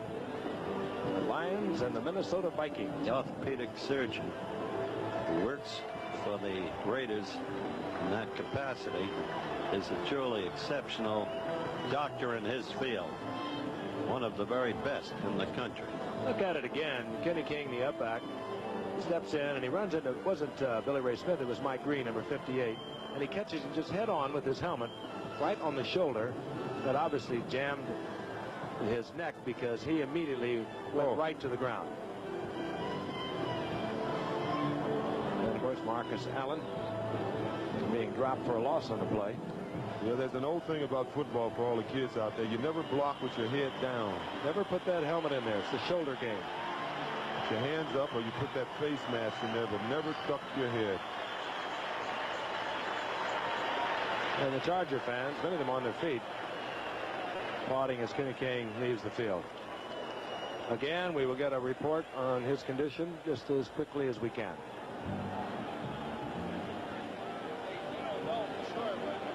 We have 7:58 still remaining in the third quarter. An explosive third quarter for the Raiders as we look once again from the reverse angle. Kenny King, head down, banging into the shoulder of Mike Green. Wasn't all that severe a blow, but as O.J. mentioned, he has had a problem. He wears that padding around the helmet, the horse collar, if you will, to protect from that kind of an injury, to keep the head from snapping back. But that looked as though he just pushed his head back down from the top of his helmet.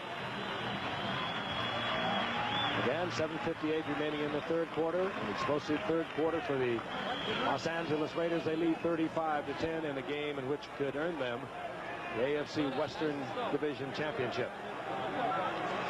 A title that has belonged to the San Diego Chargers the last 3 full seasons played in the NFL, 79, 80, and 81. Second down now and 13. Back to action. Plunkett gets out of trouble. Christensen tries to one-hand it, incomplete. It'll be third down and 13. Then I mentioned San Diego coming into tonight, and I guess out of tonight will not be mathematically eliminated, but a whole lot of things would have to happen for them to be around, like a earthquake or something taking place in Cleveland, Buffalo, Baltimore, New England, the Jets, not to mention Denver and Seattle in their own division. They all had better records coming into tonight. And now we are told they will be mathematically eliminated with a loss tonight. They're down 13. Chargers showing their blitz. Now they drop out of it. Plunkett reads, checks off, going deep for Barnwell. Over his outstretched fingertips. Reuben Johnson, brother Reuben Henderson with good defensive position. Barnwell, third-year man out of Virginia Union. Still a little raw, but boy, he has that blazing speed that really frightens defensive backs. Yeah, I think they're really trying to groom him to move him on the other side whenever Cliff Branch slows down, which may be never the way he's going, because they have a guy playing behind Barnwell named Dookie Williams, and I think everybody in the organization, he's going to be their Fred Valentine for the future. James Brooks at the 10-yard line. Great guy on to punt for the Raiders. Chargers have not been out of the hole here in the third quarter. Chargers looking for the block. They almost got it.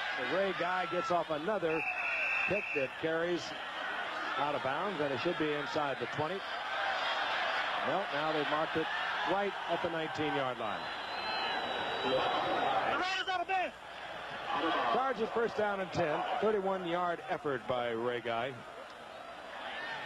Then this is Ray Guy's wife, Beverly, who we showed you earlier. She liked it. She thought it perhaps was a little closer than it actually was. It's out of bounds at the 19-yard line. Dan Fouts remains the quarterback. And the Chargers have lost a lot of the steam and momentum they came onto the field with at the outset of this game. It's the Seavers. The Seavers tripped up. McElroy trips up Seavers, but he gets a first down at the 43-yard line. Seavers might be playing a lot of tight end for a lot of teams if it wasn't for Kellen Winslow. And the Chargers, in their offensive scheme of things, have utilized him as a double tight end, much as Washington uses their 2 tight end system as a blocker and an occasional receiver. His 27th reception of the season. First down, Chargers. They finally have Fouts out where he can breathe a little more freely. Fouts checking off receivers. All of them covered. Mike Davis this time. Good coverage on Kellen Winslow, and Davis has done a good job on Winslow tonight. I think their whole secondary, when you forget about the first quarter when they were getting beat pretty soundly, ever since then, the Raiders secondary has done an excellent job on the wide receivers of the Chargers. Don Coryell, he's had one losing season in 10 years of professional football, 5 with the Cardinals, 5 with San Diego, and 16 years at Whittier and San Diego State. He's had one losing season. He's facing another one this year. Brooks opening on the right side, and Brooks 6 yards out to the 48-yard line. That losing season for Don Coryell back in 1973 when he took over the Cardinals. And he turned that around the following year as he won a couple of division titles with the Cardinals. Was out of action in 77 and joined the Chargers as their head coach in 78. And now the Chargers going without any backs. Not a bad time to go with the full blitz. And keep in mind, they're putting 5 receivers into the pattern. They still get to Fouts as he tries to get the ball to Chandler. He was covered nicely by Lester Hayes, and Fouts pays the price of putting everyone in the pattern. It was Howie Long again, who's giving Andy Gissinger quite a night over on the right side of San Diego. 4th down, and the Chargers looking at 4th down and 4. Start to bring the punting unit on, and now Fouts is told to go back in. He's coming out again. Now they bring him out, and we have Maury Buford on. 6:09 remaining in the 3rd quarter. Well, maybe they'll try a fake punt. There's Greg Pruitt. Had a couple of nice returns to get the Raiders in good field position this evening. Yep. That was one of the most ill-conceived fake punts one ever designed. Buford, it was batted away. Lester Hayes was in on the pass rush, and I think the Raiders were thinking fake punt all the way. Well, Lester made a good play. He went up there not to block it. He went up there to try to catch it, and he almost did. Watch him on the left of your screen. He plays it perfectly. Watch him. He's going up to catch it. Oh! Batted away, and the Raiders have the football. 1st down at San Diego's 49-yard line. Dokie Williams, a rookie from UCLA, wide receiver now. Split to the right for the Raiders. That's Cliff Brandt, top of your screen. Marcus Allen will work a little bit. Gets 6 yards down to the 43-yard line. We'll bring up 2nd down and 4. Billy Ray Smith defensively there for the defensive team. Lester Hayes, what a career he's had. Certainly one of the best, and they may have the best 2 corners in the game. Well, it's a man named Walls down in Dallas that would contend. 32 interceptions for Hayes. He came up not that long ago as we watched Frank Hawkins. Hawkins finds another big opening out on the left side. Lyndon King collects him over there, but not until Hawkins has a 1st down inside the 30-yard line of San Diego. Looking back, it's amazing how this game has disintegrated, how completely the Raiders have dominated with their physical superiority. Chargers came out fired up. They took a 10-point lead, and the Raiders made a couple of mistakes, turned it over on the interception. The word we have, Kenny King. Thank heaven. A jam neck. There is no paralysis involved. They're proceeding to treat him with caution. Those are the words that we have received from the locker room. 1st and 10. Dokie Williams. A rookie 5th-round draft pick out of UCLA. They think this youngster has a lot of talent, O.J. He does. He really didn't get much of a chance at UCLA to display that talent. The rumor around L.A. is that his coach there was a little upset with him because he went out for spring track and didn't go out for spring football, and they didn't play him too much. He only caught about 15 passes, but 8 of those passes were touchdowns. He went to the Olympic trials in 1980 as a triple jumper. That 26-foot long jumper. World class. World class. Second down and 2. Hawkins. Close to the first down. Oh, I feel relieved, even though they're proceeding with caution, Frank. Spirits obviously sag from fans of San Diego as well as the Raiders. Any football fan. Yeah. That's why I said there's no such thing as an overpaid football player. Except in your case. There's another man who came in tonight thoroughly beaten up. He said he was going to play. He did play. Gave it an effort. Sore ribs. There's a bruised sternum. He's fighting a pulled groin. And tonight he received a very severely bruised thigh. Chuck Muncie. Third down and 1. Allen. First down inside the 15-yard line. Marcus Allen, who set the NCAA single-season record at... What was your best year at USC, O.J.? You had about 1,900, didn't you? No, about 1,800. He demolished it, but mine was broken long before he got there. I think Ricky Bill and a few guys broke it before Marcus got there. But 2,300 yards, something. I tell you. And it's not by accident that John Robinson was his coach. And you see what Dickerson is doing now. And you see what Ahmad Rashad, as Bobby Moore did at Oregon, leading the conference in rushing. For Robinson. First down. Plunkett has Christensen wide open. 3 touchdowns for Todd. Oh, for Todd's mother. That's 12 on the year, and he was so open. Plunkett probably had to swallow a big lump in the throat when you see a receiver that wide open. It's sometimes hard to get it to him. Well, you Second just time knew this year, Giff, he scored 3 TDs in one game. Let's take a look at it again. You just knew he wanted to have a special night tonight. His mother being operated on today. Hopefully she was able to stay up late to see this. If she doesn't, I'm sure they got a tape of it. One of the problems when they lost Mark Wilson was that he was the holder for field goals and extra points. They brought back David Humm, the man who just placed it down for Chris Barr, not only to do the holding as he did when he was here in years past. Raiders' highest point total this year, Frank. But also as a backup quarterback. The Raiders are rolling as they move off to a 42-10 lead. We still have 3:21 remaining in the third quarter.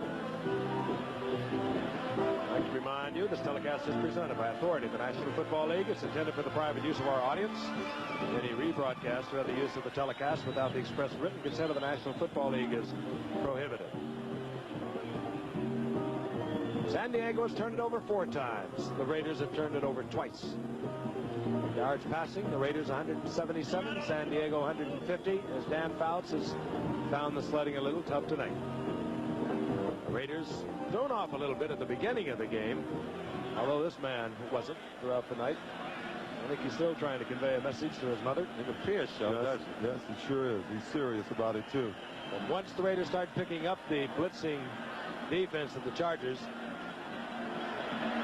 something went out of the Chargers. Not only defensively, but offensively. Barr hits it. And this will be Rick Burns and the former, or rather, Jim Jodat. And Jim Jodat bobbles it into the end zone and sits on it. Ed Luther comes on a quarterback now for the Chargers. Sensible move. You don't risk a property like Dan Fouts in a situation like this. And Dan Fouts went down in the 6th game of the season. Is Ed Luther, a former 4th-round pick in 1980 out of San Jose State, who came on to start 5 games. His numbers, 52% during that period of time, 5 touchdowns and 15 interceptions.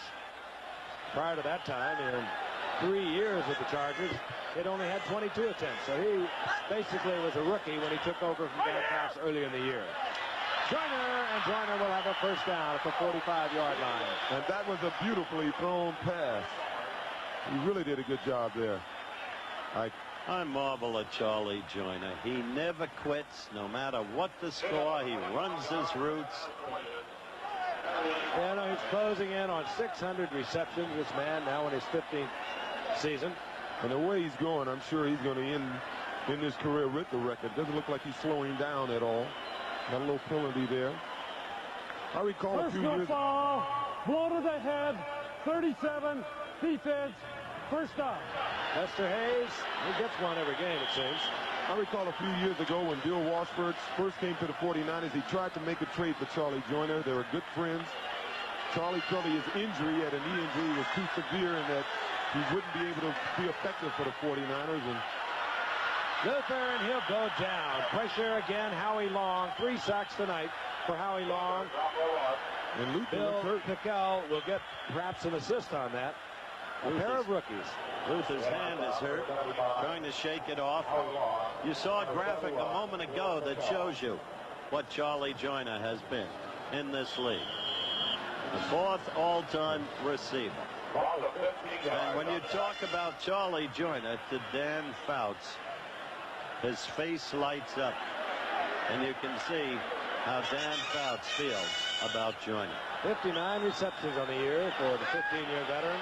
10 shy now of 600 for the career. And a bundle, 25 for Ed Luther. Luther hangs one up. Fair catch, called for, made by McElroy, but out of bounds. He'll get kidded a little bit on the films for that. He'll be doing sideline tiptoe drills for a week. Now, Bill Walsh said Charlie Joyner was the finest pattern runner he'd ever seen. I believe that. He's got one guy buying for that. He has a kid up there, Dwight Clark, who, before he's through, may force Bill to make a reassessment. Frank knows I was with Don Klosterman when he drafted him in the 2nd round for Houston, and they laughed at Klosterman, but he knew what he was getting. Saw Don night before last in New York. One of the great football minds. Out of the game now. 3rd down and 25, which is kind of sad. Well, maybe we can go back to Houston. Certainly couldn't hurt them. 5 Raiders were hovering around Wes Chandler. Lester Hayes deflecting it. Well, I was talking about Dan Fouts when he talks about Charlie Joyner. Let's hear from Dan in that regard. And believe me, if there's anybody that could come back at the age of 47 and play in the National Football League, it would be Charlie Joyner. I doubt it. And while Dan was talking, Maury Buford had his hands full. He leaped high in the air. That ball would have gone to the end zone if he hadn't pulled it down. And then he just flat kicked one 55 yards into the end zone, however. Touchback, and the Raiders will have the ball at their own 20-yard line. And for Dan, in my opinion, there's nobody that can come back at 47 and play. And we've discussed that, of course. Jimmy Brown could be the one that could come back and play. If he was a tenth of what he was. I have no doubt if he carried the ball 10 times, he'd be effective, but he'd be in bed for 10 weeks when it's over. First and 10 Raiders. Puckett to Hawkins. And Hawkins, another fine run, breaking it outside. Taken out of bounds by Tim Fox. Inches short of a first down out over the 29-yard line. So Frank Hawkins is having quite a night. Well, we see Billy Ray Smith out there. He's had a tough time tonight. A young linebacker trying to make it in this league, playing in a new position for him. There he is again. 2nd down and inches. Puckett gets leveled, the ball and his arm in motion, so it will be an incompleted pass.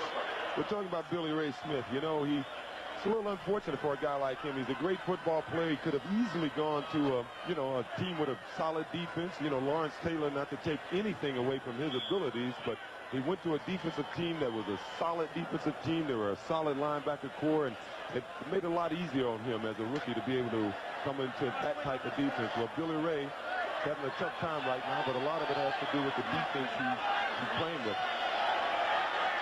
3rd down and inches. Hawkins will get the first down out over the 30-yard line. Another thing about Billy Ray Smith, and I am to think the Chargers, while they have collapsed somewhat here in the second half defensively, they're very, very young. And with the likes of Billy Ray Smith, there he is, and Mike Green, the other inside linebacker, I think they've got a future, and that's all they've needed over the past few years. And one of the problems for Billy Ray was that he was a stand-up defensive end at Arkansas, being utilized now as an inside linebacker, and that is a definite change. Yeah, but like Matt Millen, he made an adjustment, but he came into a solid defensive unit. It's a lot easier. You're right. You got those players around you. Oh, there's no question. But I think this defense is building. They've been building for about 5 years now. Marcus Allen and almost gets to the outside, taken down from behind. Tim Fox. Gain of a couple. It'll be second down and 8. Tom Flory, he's the quarterback. These Raiders, when they were the Oakland Raiders from Fresno, California, had his own personal battle. Developed a spot on his lung. Out of the competition for a year and came back to perform well as a quarterback. Was an assistant for many years. And he took over in 1979 from John Madden. He had a second down and 8 for Plunkett. He is taken first there by Gary Johnson. And then Gary Johnson gets help from Rick Ackerman. The sack is inside the 20. Jim knew it was coming. He heard those steps. I can see those charges working. Those charges are still working. It's a young defensive unit, and they will get better. Sometimes, you know, you need that old pro. You know, I think they're going to have to make a trade. They're going to have to bring in an old, established pro, a guy like a Lyle Alzado, the way the Raiders brought him in, to sort of settle this team down and show him how it's done. I don't know if they have that individual on their defense now, on their roster for that matter. Third down, 18. Raiders keep it on the ground. Marcus out on left side. And that'll be the final play of the third quarter. Raiders on top 42-10, and we'll be back for the fourth quarter. And we certainly know the Raider fans are enjoying tonight. They have clinched the Western Division of the AFC. They right now have Ray Guy on the punt as we begin the fourth quarter. Brooks is dropped deep for the San Diego Chargers. And Ray Guy off the side of his foot, but he gets a Ray Guy bounce and continues to bobble along the ground down close to the 25-yard line. So, artistically, not a success, but a 50-yard effort by Ray Guy. Stats beginning to be dominated now by the... Wait to see this. We go from halftime to the third quarter. 271 total yards to 213. Striking with startling suddenness, scoring 35 points in 8 minutes and 17 seconds of play. The Raiders took over this game. Total domination. The Raiders right on their timetable. The last 4 games, they've only allowed an average of 67 yards rushing. As we see Severs take it over the middle. And thus far, the Chargers have managed to negotiate only 62 on the ground. Well, it's not a heck of a lot of offense for the Raiders for 42 points, but as always, they've been opportunistic.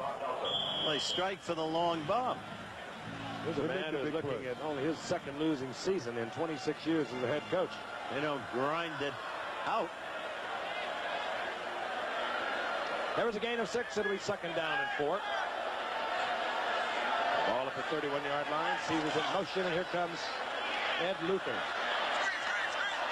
Goes back across field. The screen to Winslow. The screen man didn't get in front of Winslow. There were a host of Raiders there, however, headed by McKinney. The Raiders now in their prevent 5-man secondary defense most of the time. Well, we've talked a lot about the rivalry, and there was a lot of talk in the paper this week, especially by Howie Long, about the Chargers pouring it on them a few years ago, and that they, you know, the rivalry, they want to get even. But in a game like this, believe me, both teams, even the Raiders, would just like to see this game get over. They don't care if anybody scores. They just want to go home now. 3rd and 2. This is Brooks, and Brooks turns back looking for first down, and he doesn't get it. He's hit by Greg Townsend. Crowd agrees with you, Juice. They're beginning to file out in large numbers. Great disappointment for San Diego fans tonight. There goes young Greg Townsend. One of those rookies that it really has exploded into action for the Raiders. And what Juice said earlier about Lyle Alzado, he's been a great help to not only Bill Nickel, who ordinarily comes in on his side, but also to this youngster, Greg Townsend. Pruitt drops it once again. He's been busy tonight. I'll tell you another thing about the Raiders, even though they've had 2 turnovers a night, they seem to be a team that has really come together in the last couple of weeks. Off the side of Buford's foot. Takes a bit of a Buford bounce inside the 35. Buford a little bit inconsistent tonight. The last one he hit, I think, was 57 yards. He luckily gets 33 out of this one. The Raiders good field position. They'll have it at the 34. They got him Nebraska 2 years from Baltimore, but he was with the Raiders 75 to 78. They really brought him back to hold the ball as much as anything else, but when Mark Wilson went down, they needed that backup quarterback and a holder. This is Rick Burns, former great back at the University of Nebraska. That's his first attempt of the season. I'd give him a little work right now. With this game well in the bank, they brought him back as a backup quarterback. As you noted, he knows the system inside out. 79, I think he went up to Buffalo and backed up there to 80, and then he was with Baltimore 81 and 82. Out of action at all. They gave him a phone call. He wasn't even thinking about football. But when Mark Wilson went down, they found him, brought him back. He does know the system. Greg Pruitt is in there now, and Greg Pruitt, that's only his 21st attempt of the season. Earlier in the year, he was saying he'd like to get in on the offense a little more, returning kicks. I mean, I've had an opportunity to watch him play, and he's running the ball as well as he's ever run. Okay. We're going to pause 5 seconds and allow our stations to identify themselves. Eyewitness News follows the game on WABC TV New York. Chargers exploded on top. They had 10 points, and the Raiders answered late in the first half with 2 quick touchdowns, take a 14 to 10 lead. They've exploded here in the second half, particularly the third quarter opening minutes. They lead 42 to 10. They have a first down and 10 near their own 45-yard line. Greg Pruitt once again a 3-year, 1,000-yard rusher for the Cleveland Browns in the mid-70s. Hurt his knee in 1978, never really got back as Mike Pruitt began to take the rushing load for the Cleveland Browns. The Raiders had a chance to get him a year ago. They brought him back, eased him in as a punt returner, and had himself a, what was it, a 99-yarder? Yeah. At one point. 97 yards against Washington he went. Might be a good time to talk about the snow in Buffalo. Do you miss it? I miss the fans. Second down and 7, the Raiders. Pruitt again. And Pruitt hit at the line of scrimmage, squeaks a yard out of it. It'll be 3rd down and 6 for Plunkett, who remains the quarterback. Well, you remember a few weeks ago I was telling you about objectives. You know, we were in this situation quite often in my earlier years in Buffalo, and it's at this time of the game to keep the guys interested. You got to have those objectives saying, hey, well, here's what we want to do in the 4th quarter. Let's see if we can get 10 more first downs, or here's where we are on our game objectives, because at this point, that is the only way you can keep the guys interested in the game. Like that. Looks over the 3rd down and 6. The pitch to Greg Pruitt. He'll have the first down and more as Pruitt gets inside the 45-yard line. And hey, this is some kind of an athlete. He really is. He's running as well as he's ever run. Do you see the quickness of that acceleration? He really burst through there. Look at this. Now, we realize that the Chargers are on a fired-up group right now, but earlier in the season, every time Pruitt has carried the ball, I think he's averaging over 5 yards a carry this season. He has run the ball extremely well. And he did limp off, O.J., too. Nothing. Well, that comes from not running the ball. First down and 10. The Raiders inside the 43-yard line. And some yo-yos have come onto the field. We'll show you who they are because, wow, it's disgusting to see them.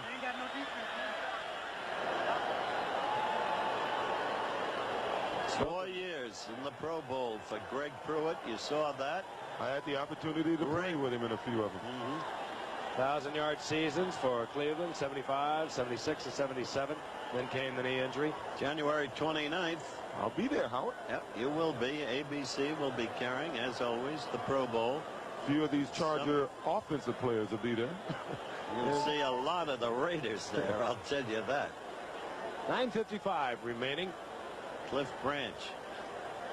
Raiders once again having locked up the Western Division of the AFC. They have a game coming up a week from Sunday. They'll play the Cardinals. Their final game will be against these Chargers once again, so they have a good opportunity to go through the AFC conference with the best winning record, which would guarantee home field advantage throughout the playoffs. Of course, Miami and Pittsburgh are hoping they will falter, and they can continue to win, and they can get in on that home field edge. Who's Pittsburgh got left? I'll look it up. They got a Saturday game against the Jets. 2nd down and 7 now for the Raiders. And then Cleveland. That'll be their last game.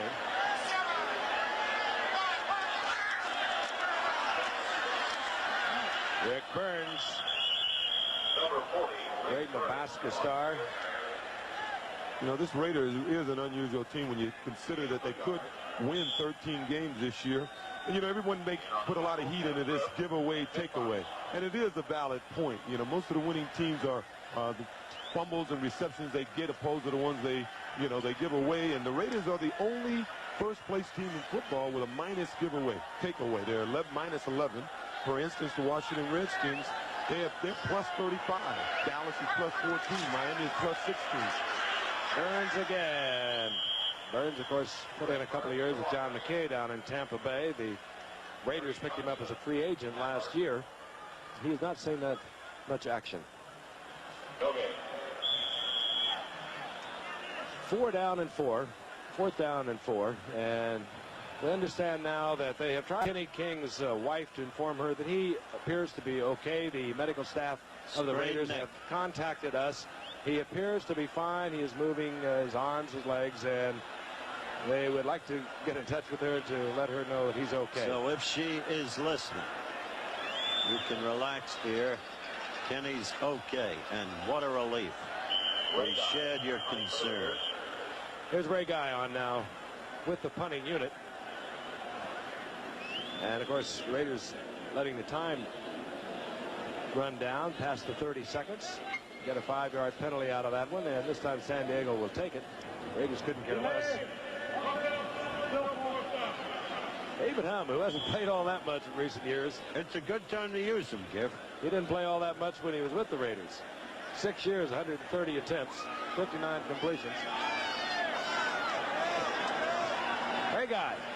Chargers back him up 5. That just gives him a little better angle, I think, to kick with.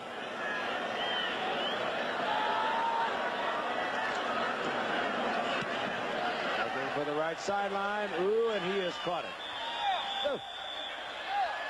Ray Guy puts it out at the 10-yard line.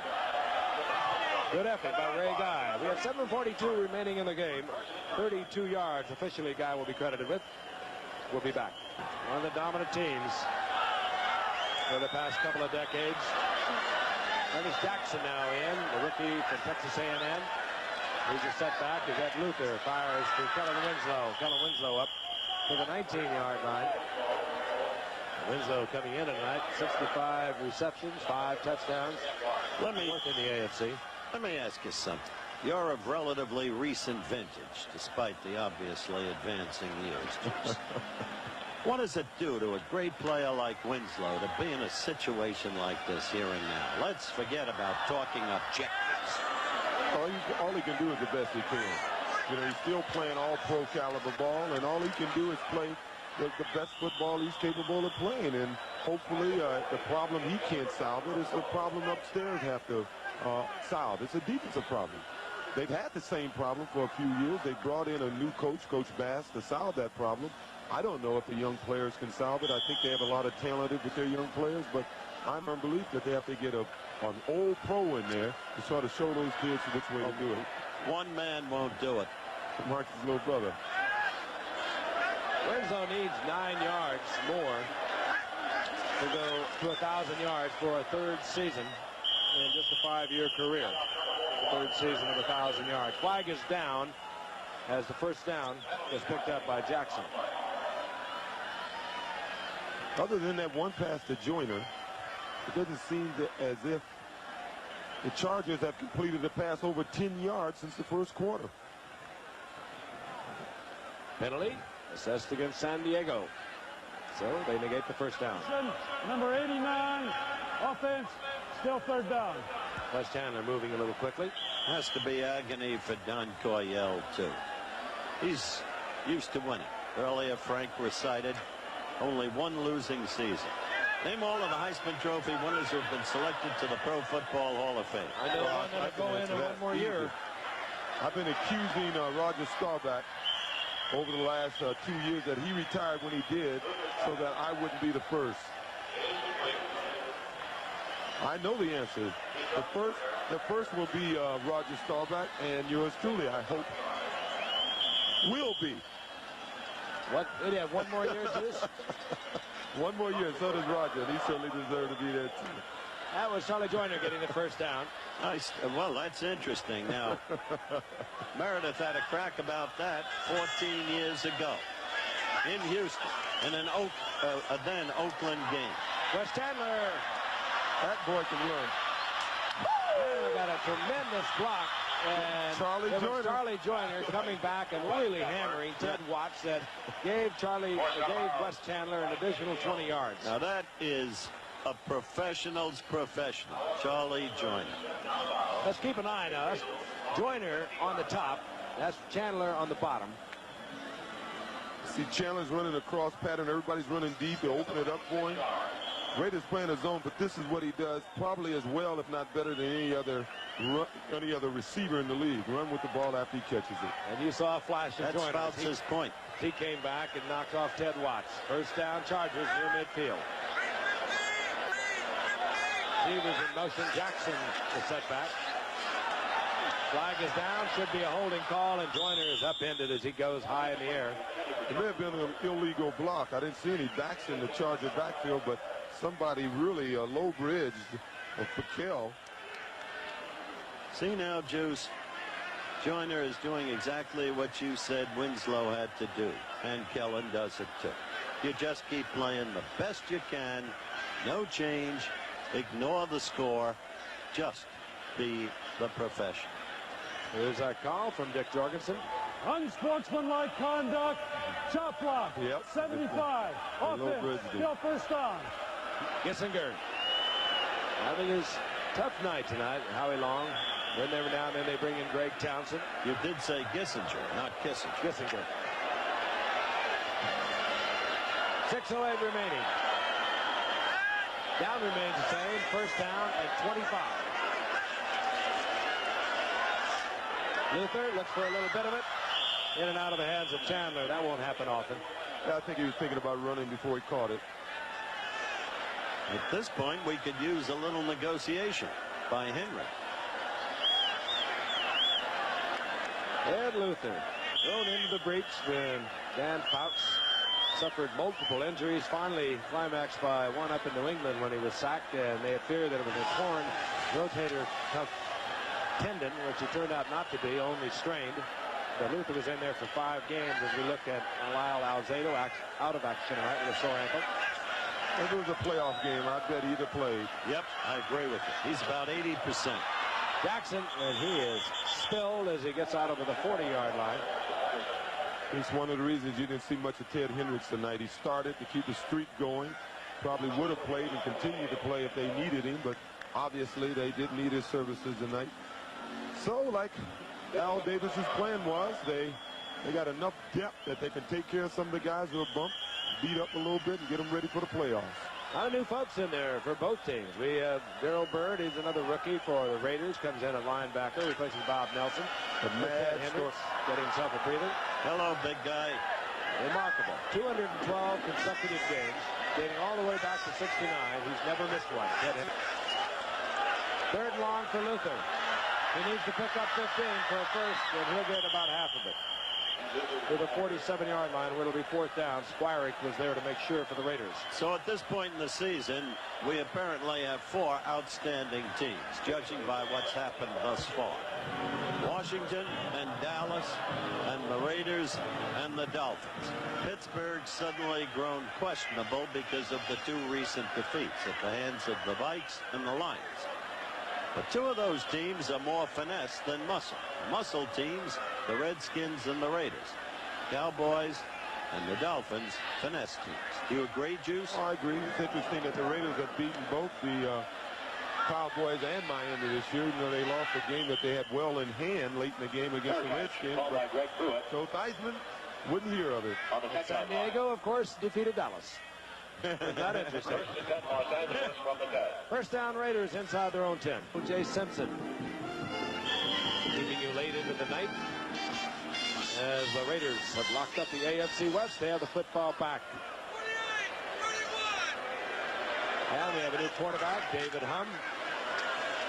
And this is Rick Burns over the right side, and Burns out for a first down yardage. And the word is now everything is negative in terms of x-rays for Kenny King. If you were with us earlier, he looked to be severely injured.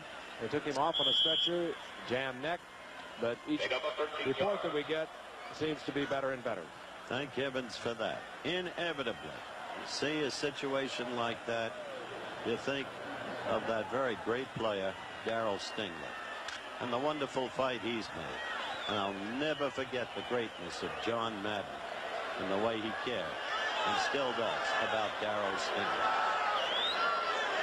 Burns got a first down for the Raiders as they work it on the ground. This time a gain of about 4, and that was Derek Jensen, a tight end, working out of the backfield for the Raiders. Get the hell out. The Raiders do move folks around. They do it offensively, they do it defensively. They're one of the few teams that are consistently keeping 2 backs in. Most teams will go with 1 back. In the case of the Chargers, they have no backs at all on passing situations. Can't understand how they gave Gary Beeman the Heisman Trophy ahead of you in your junior year, Jim. Gary was every bit as important to his team as any player in the country that year. Second down and 4. And wow, Burns is really hammered on the right side. It's not what you told me that year. Hey, Frank, I asked Howard today if he could have any player in the NFL and every active player was 21 years old today, which would be the player he'd choose to start his franchise? And what did he say? Ted Hendricks. I would have been hard-pressed between Bradshaw maybe, but I think I'd have taken Walter Payton. I think Walter Payton is probably as fine a football player there is playing today. I think I might go for defense. I think that's where you have to begin things. You know, Frank understands the game, Jim. Do you understand?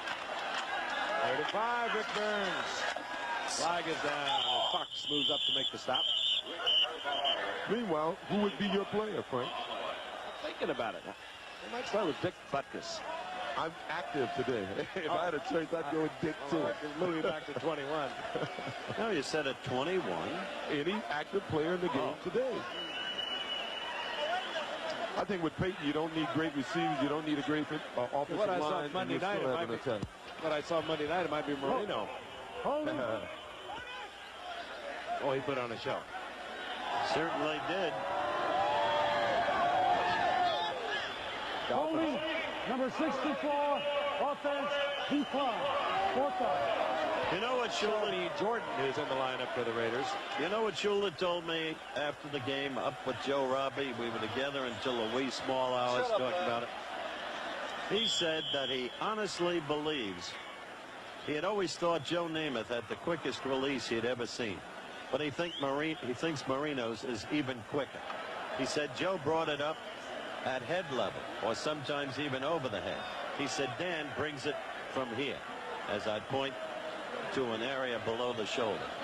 He certainly looked great the other night. We saw him in preseason. He looked good. He's improving each week.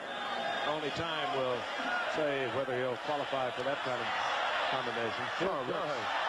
James Brooks. Little show for the fans that are remaining as Brooks gets to midfield. 19-yard return on the punt by Ray Guy. 2-minute warning to both benches as if they didn't know. They came in with high hopes. Chargers coming off a 31-7 victory over Denver.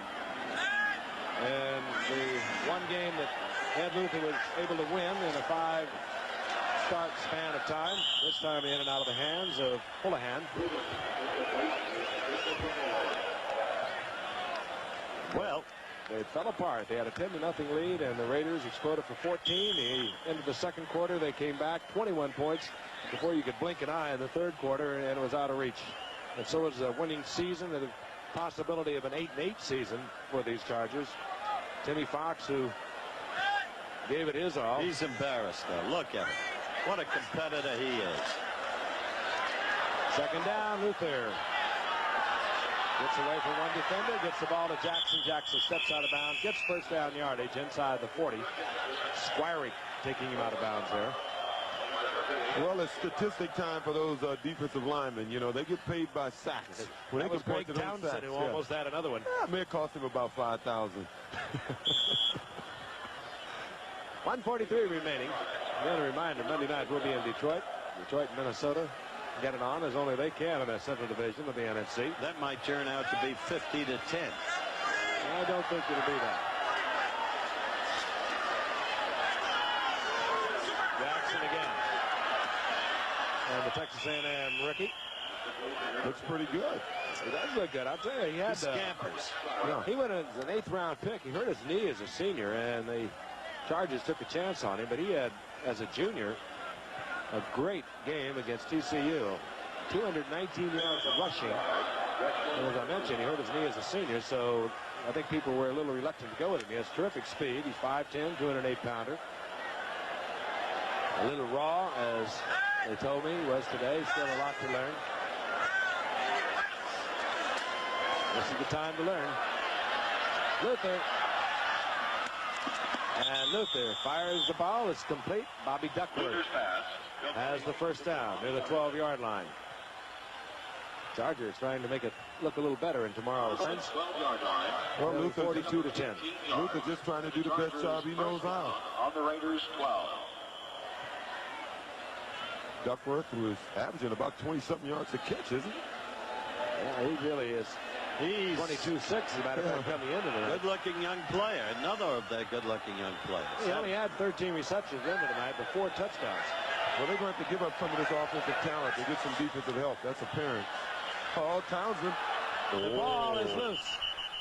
And they say no, that Luther was in the arms He was in the grasp of Greg Townsend, who got the sack that he missed a few moments ago. Well, this Greg Townsend is quite a find for the Raiders. He's just having a field day over there now.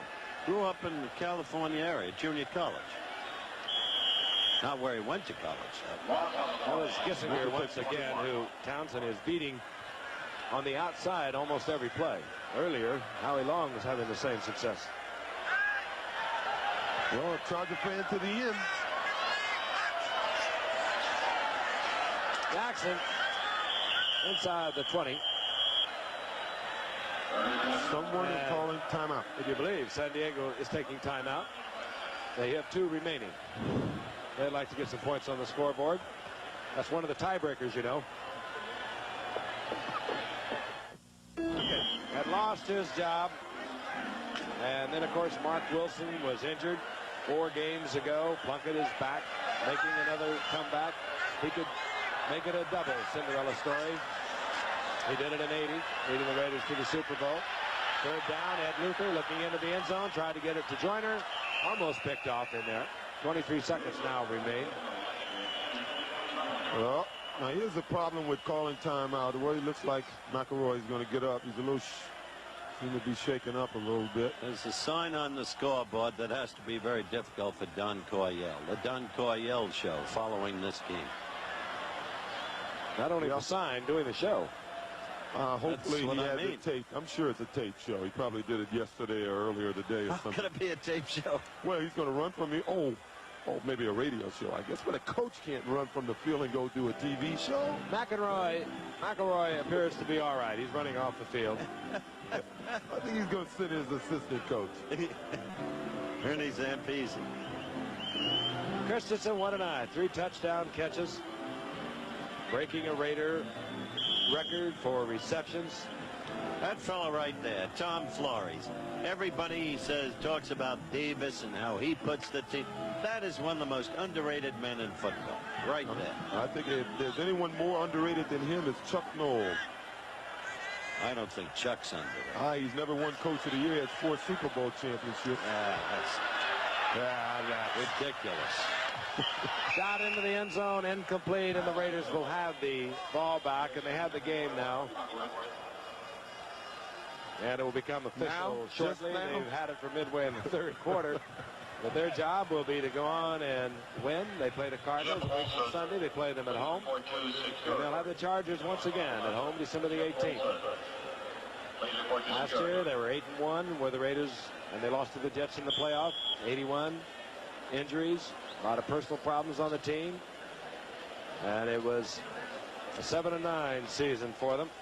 And of course, they are harking back, trying to play back to the season of 1980, when as a wild card entry, first one ever to do so. They went to the Super Bowl and won that Super Bowl, winning over Philadelphia.